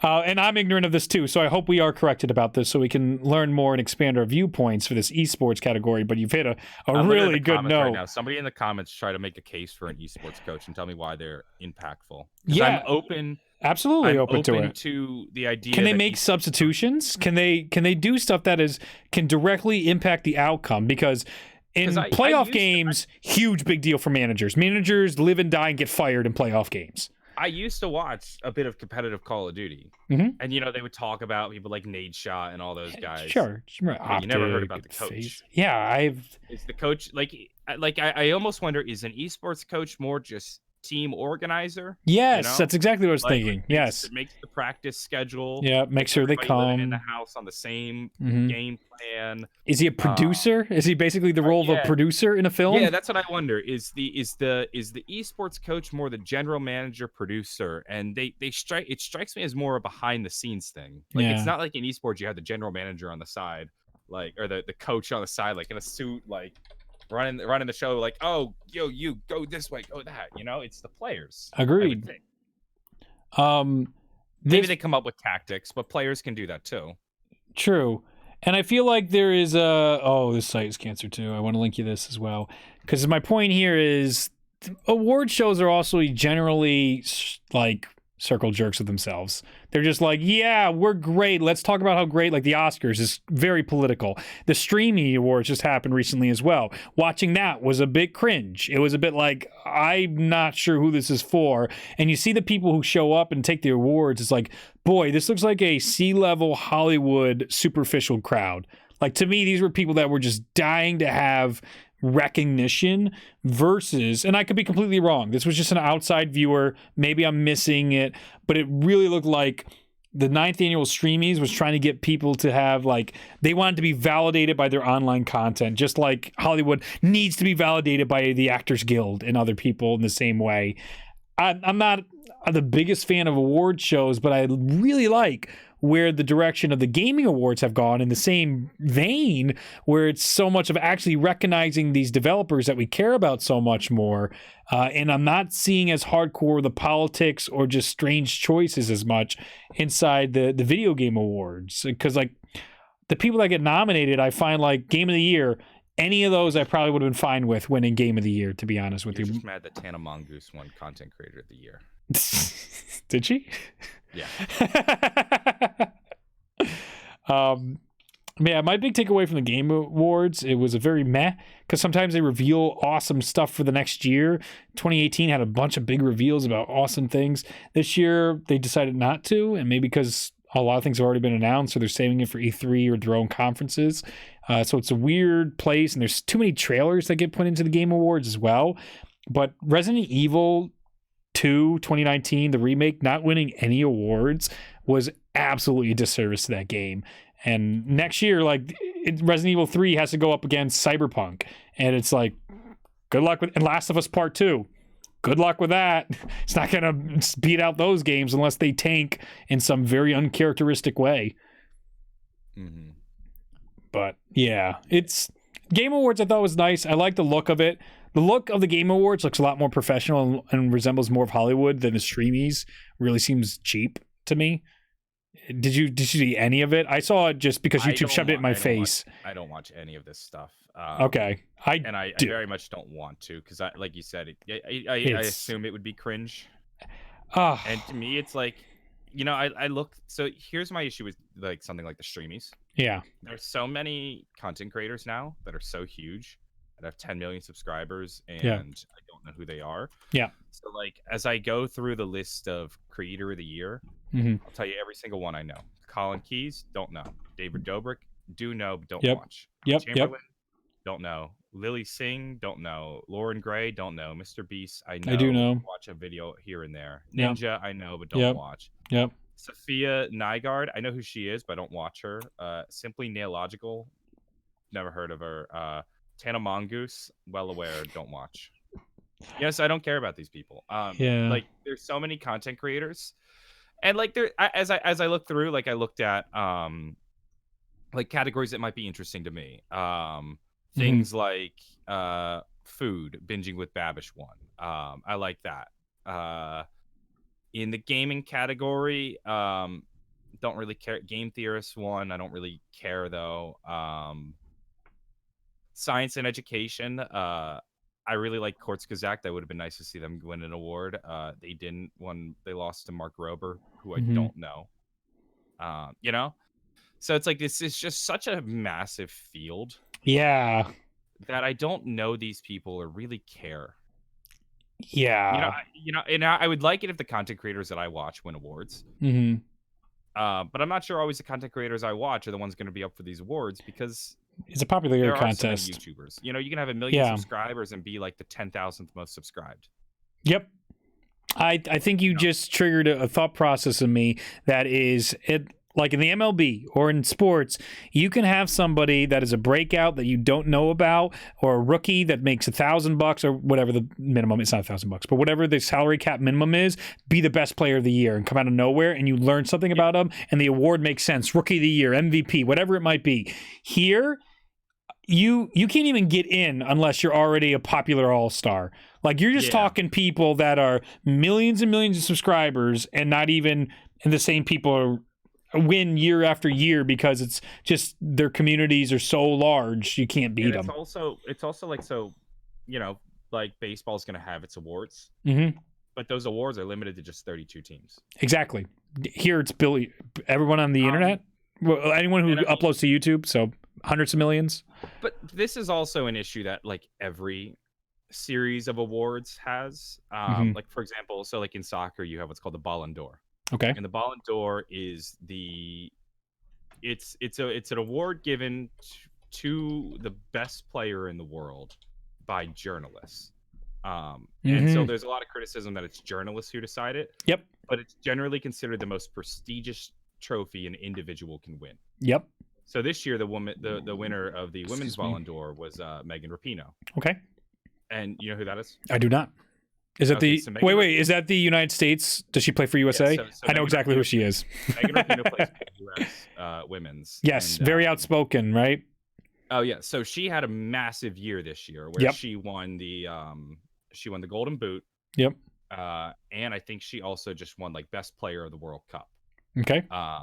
And she also really what made her, not that she wasn't already famous, but what really made 2019 her year was how outspoken she was. Yes. Regardless of where you stand on how you feel about Megan Rapinoe, that's really what made her name this year. Yep. There was a lot of controversy when she won the Ballon d'Or this year because she had actually only played all season 6 games for her club. So like 6 regular season games. She was injured for I think much of the year. Yep. And then played in her 6 World Cup matches and did win the World Cup and did have a role in the team. But a large chunk of her goals that led her to have the Golden Boot were from like penalty kicks, so not exactly like earned goals. Yep. So she wins the Ballon d'Or, and I think in a way she kind of deserves it. Just for in a way she pushed the sport of women's soccer in a way that nobody else has. Yes. But the award is generally supposed to go to the best player. And there's a Dutch woman, I forget her name, but she plays for Arsenal in the UK. Okay. Had an amazing season. I think I scored something like 40-something goals. Led her team to the final of the World Cup where they lost to the United States in a really good match. There was a real argument that she was actually the best women's player of the year and deserves this award. Statistically. So every award has controversy. I agree. And I agree. You're going to fight on every award show. That's fair. Hall of Fame voters, it's the same deal. It's a bunch of writers to determine who gets in the Baseball Hall of Fame, and it's nonsense to see some of their ideas. Some people just believe you can't get in the first ballot of your Hall of Fame election. Just nobody gets in the first time. I won't vote for anybody the first time they're up for election, no matter how good they are. And it's like, what? That's not what you're supposed to do at all. You're determining whether or not they're the best players to be inducted into a museum. It's a public museum. Are you kidding me? Or a private museum. Big deal. Mariano Rivera was the first and only player to ever be unanimously selected, 100% of the vote to get in there. So that was an interesting thing recently for that. But I agree. Like if what's his name? Played years for the Yankees. Alex Rodriguez? Yeah. Would he never. Would he get in first ballot? He'll never get in because he had steroids. Barry Bonds will never get in. Okay. What about the other guy though? Derek Jeter? Jeter. People are talking because now this is the problem. They've set a precedence where Mariano Rivera was a closer. He's the greatest closer of all time, but how much impact does a closer really have? So you're telling me if Derek Jeter gets 99% of the vote, is Mariano Rivera better getting 100% of the vote?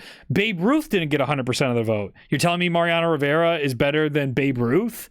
Really? Like, you start going down this path and like, you can actually make plenty of arguments that Babe Ruth wasn't as good as many other players in the Hall of Fame. But then you have people like Phil Rizzuto, who batted .230 and is in the freaking Hall of Fame. And you're like, what?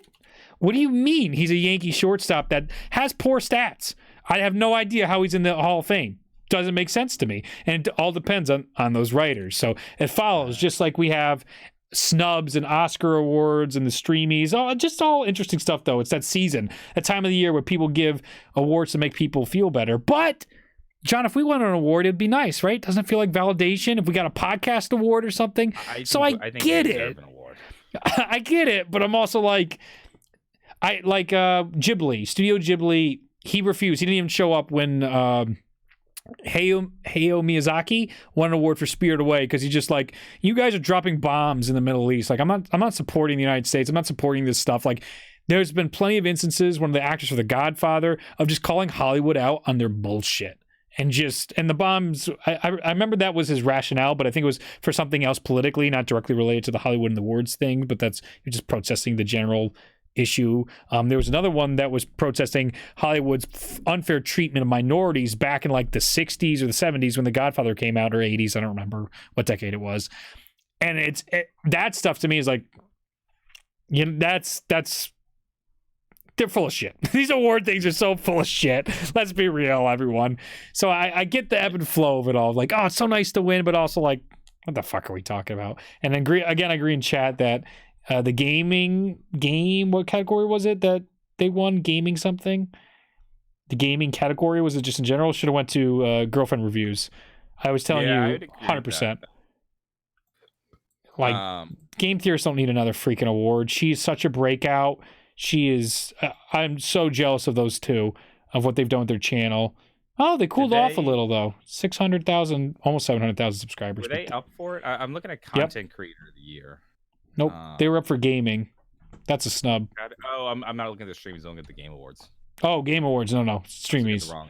Yeah. Also, I want to make a quick comment on coaches. Somebody had highlighted a comment that said, "Oh yes, please." Sorry. In OWL, coaches are fairly important, but mostly behind the scenes, from strategies to improving players individually.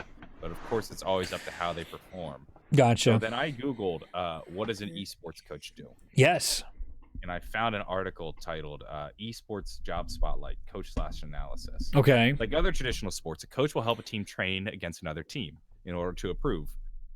Coaches work closely with the players to motivate them, identify strengths and weaknesses, and make sure they're playing their best. They will develop strategies and analyze opponents in order to win as many matches and tournaments. Will Frozen Dawn Burgess, a UK League of Legends coach, has worked with Schalke 04 esports as well as team training in certain aspects of the game, particularly macro-based decision-making. Coaches may also be required to resolve conflicts in players and motivate them to improve. Okay, see that I give less credence to. Here's what I think an esports coach does. Yeah. They have two jobs. Yep. One, make sure that the players, all they need to do is just work on their game. Yes. So I'd say to my team, all right, you guys just go and do your practices. And while you're doing that, I'm going to go watch a bunch of footage of our opponent. Yes. Try to figure out what their weaknesses are. Yep. And then implement that into a strategy. So that way you guys don't have to worry about doing that. And then I'm also just going to make sure that, like, nobody's beefing on the team. Everybody knows their role. And we've got our flight booked to the next MLG event. Yep. Like team manager /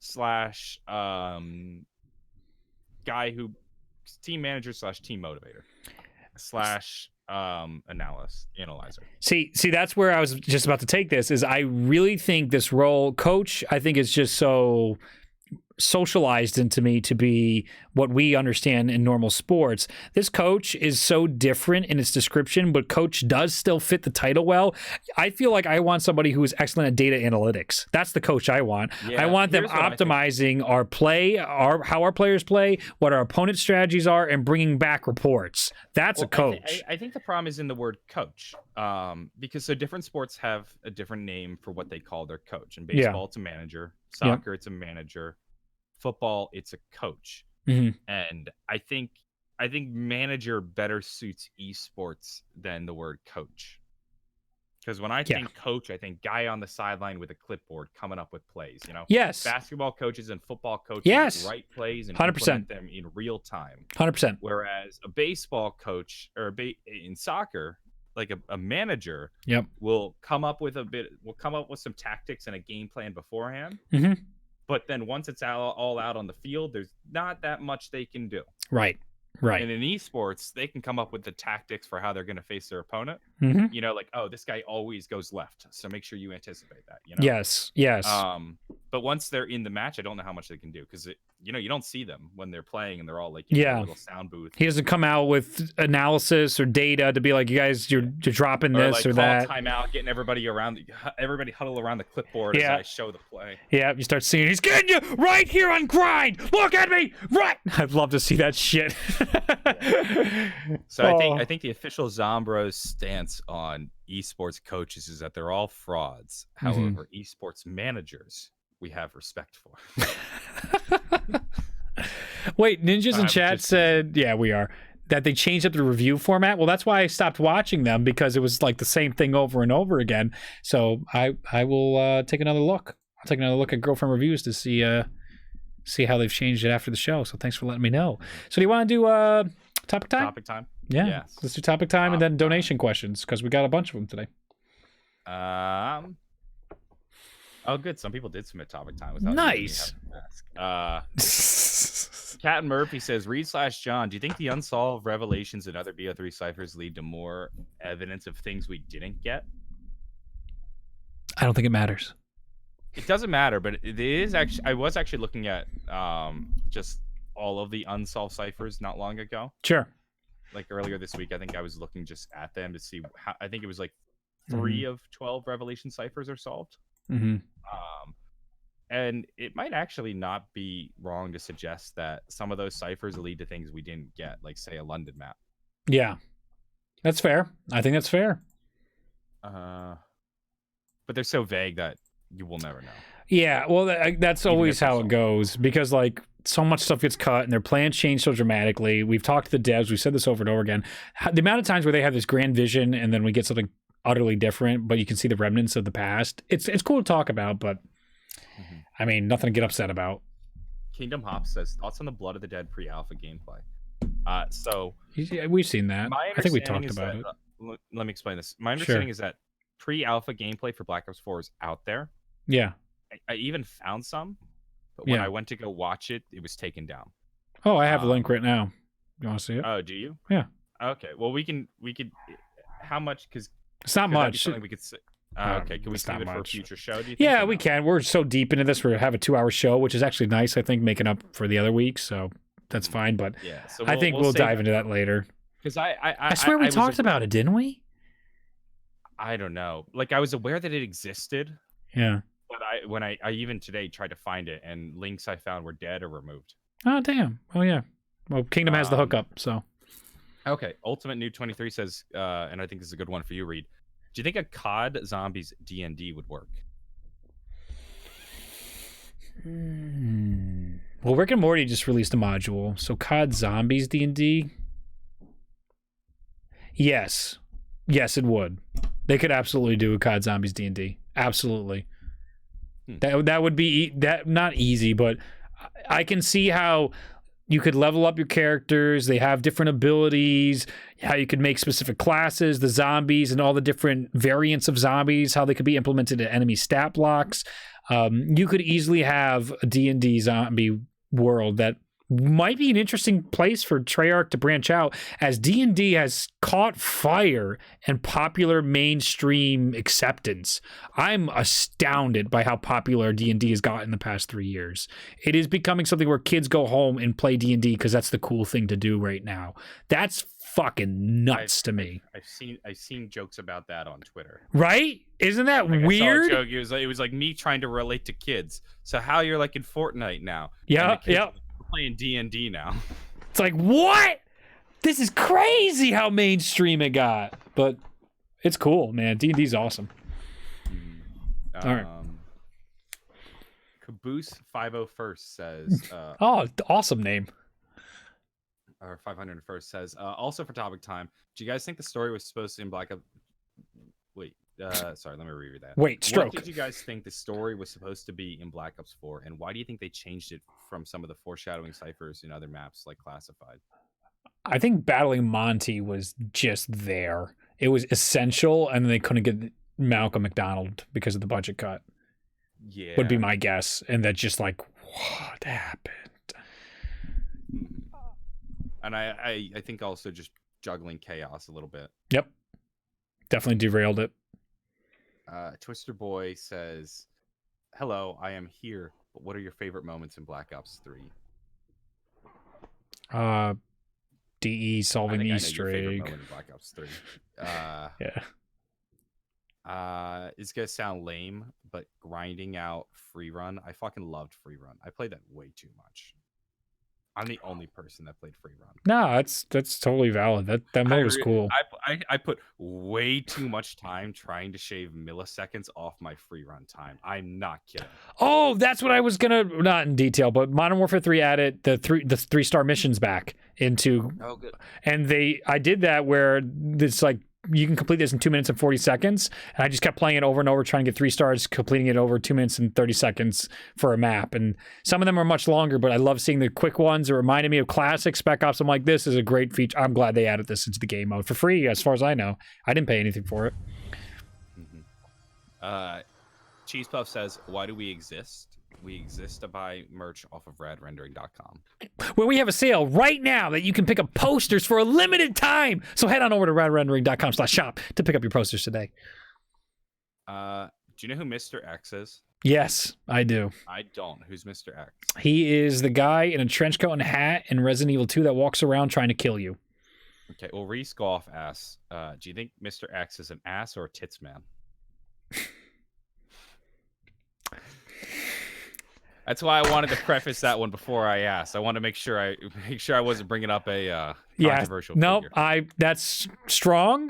Google Mr. X, and you'll see. I think he is a stars man. I think he and Nemesis agree on that. I don't think he has a preference between anything but stars. Power Outage says, now that we're a couple months into Modern Warfare, do you wish it had a zombies mode? No. Not even a little bit. Yeah, no. I mean, we were talking about this in the pre-show, seeing how everybody's right now dealing with moving on or transitioning to the next thing in life or transforming their YouTube channel. Like, this is all, they're all having identity crisis right now, all of us inside the zombie community. Well, the identity crisis isn't necessarily a good thing, but it's also not the worst thing in the world. Completely agree. Reevaluate yourself, and I think we just had so much zombies, and we just had such a bad year of zombies that a hard reset. And, you know, maybe because of this hard reset, it'll come back really strong in Black Ops 5. We were talking, it's looking like a perfect storm for BO5 to be like, BO4, just forget about that. We're back. Yeah, pretend it didn't happen. We're back in action. Yeah. Mr. Johnny D says, thoughts on GTA 5 still dropping updates as of this past Thursday? Damn. Yeah, talk about longevity of a game. That's what most, I imagine, developers games as a service wish they could be doing. Would be my guess. When did GTA 5 come out? That came out in 2013. We're coming up on 6 years of GTA 5. Wow. Actually, we already are at 6 years of GTA 5. Yeah, we are. That's excellent. That's absolutely excellent. Good for them. Every developer wishes they could have a game that lasts that long, that justifies updates 6 years later. Absolutely. Good for that team. That wraps it up for topic time. All right, let's get into the donations. And I also like the name of the reason I liked Caboose, 501st. Caboose reminded me of Rooster Teeth Caboose, who's funny, and 501st are the clones. Those are dope. Yeah, that was a Star Wars reference. Yes. I thought so. The 501st are the best. All right, anyway, thoughts on Hellblade 2 being Xbox only? Will you play it? I will try. I didn't know it was Xbox only, so that's lame.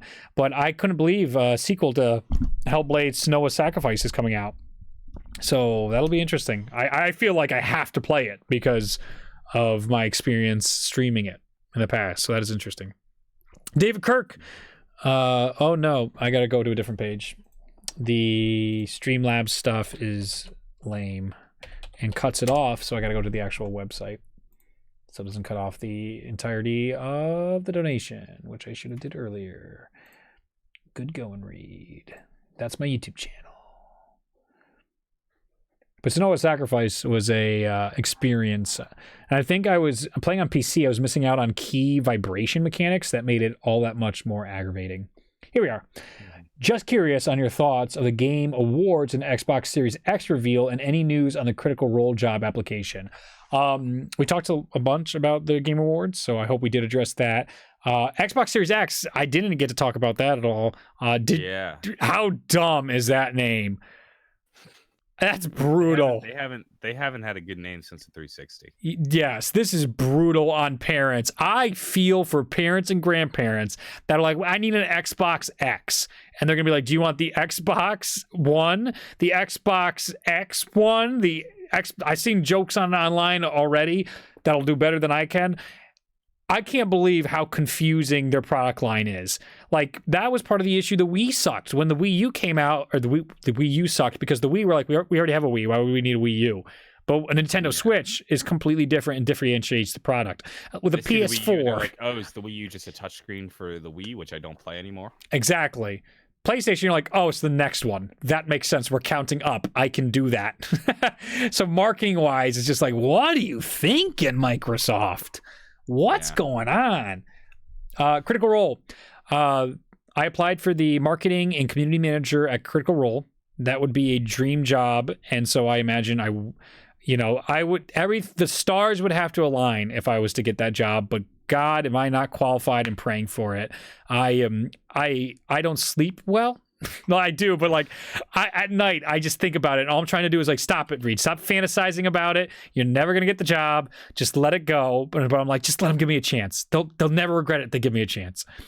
Anyway, they posted a job for that quietly, not on any of their social media, just put it on LinkedIn. 6 days, they stopped the application process. And last time they posted a job, it was 28 days. So I'm like, oh, geez, that was really, really darn quick. 131 applicants. I was applicant number 100. So I'm hopeful that at least I get a conversation. And if I get to talk to them, maybe I can showcase why I would be by far their best choice for it. I'm nervous. I'm hopeful. I dream about it, and I'm trying not to get my hopes up too high because it's really unlikely to happen. And you know, I don't feel like being depressed for another like month and a half if I don't get the job. So thanks for asking. I'll keep you updated. I hope it works out. It would be amazing if it did, but realistically, we'll see where it goes. Vegetable donated $25. Happy holidays, bros. Thank you so much, Vegetable. Happy holidays to you. Merry Christmas. And you're too kind. Thank you for coming to all the streams. Thank you all for sticking around during all these streams. Thanks you for watching. This was delightful to be able to pick up the stream and still have as many viewers as we do. I didn't expect this today, and it makes me feel warm and fuzzy on the inside. Mr. Drown, as always, the staple of the show, donates. Good afternoon, gentlemen. I hope you are enjoying your day so far. Quick question. When was the last show of the year scheduled for? Stay safe, stay healthy, and have a wonderful day. We should definitely have at least one more show this year, right? Yeah, there'll be one more show for 20. So we talked about this before the show. Yeah. There won't be a show probably next week. Yeah, it's Christmas week, unless something crazy comes out. Finals, I'm moving. Yeah. Too much. Not a show next week, but I would 29th. anticipate at least one more show. So we'll have our post-Christmas show and our New Year's, our pre-New Year's show will be December 29th. We will do our damnedest to be sure. I think we should be fine, unless you're going back to school, but you should have more than a week off. No, I'll be fine. Yeah. So then December 29th, 2 p.m. Eastern Standard Time will be our next show for Zombroz. Thank you all so much for supporting the show. Thank you for supporting the Patreon. You can head over there to try and make sure the show continues. And as we evolve the show and evolve the Patreon page, we will have more wonderful podcasts for you. Thanks so much. Be safe till we see you next, and have a wonderful holiday season. Bye-bye now.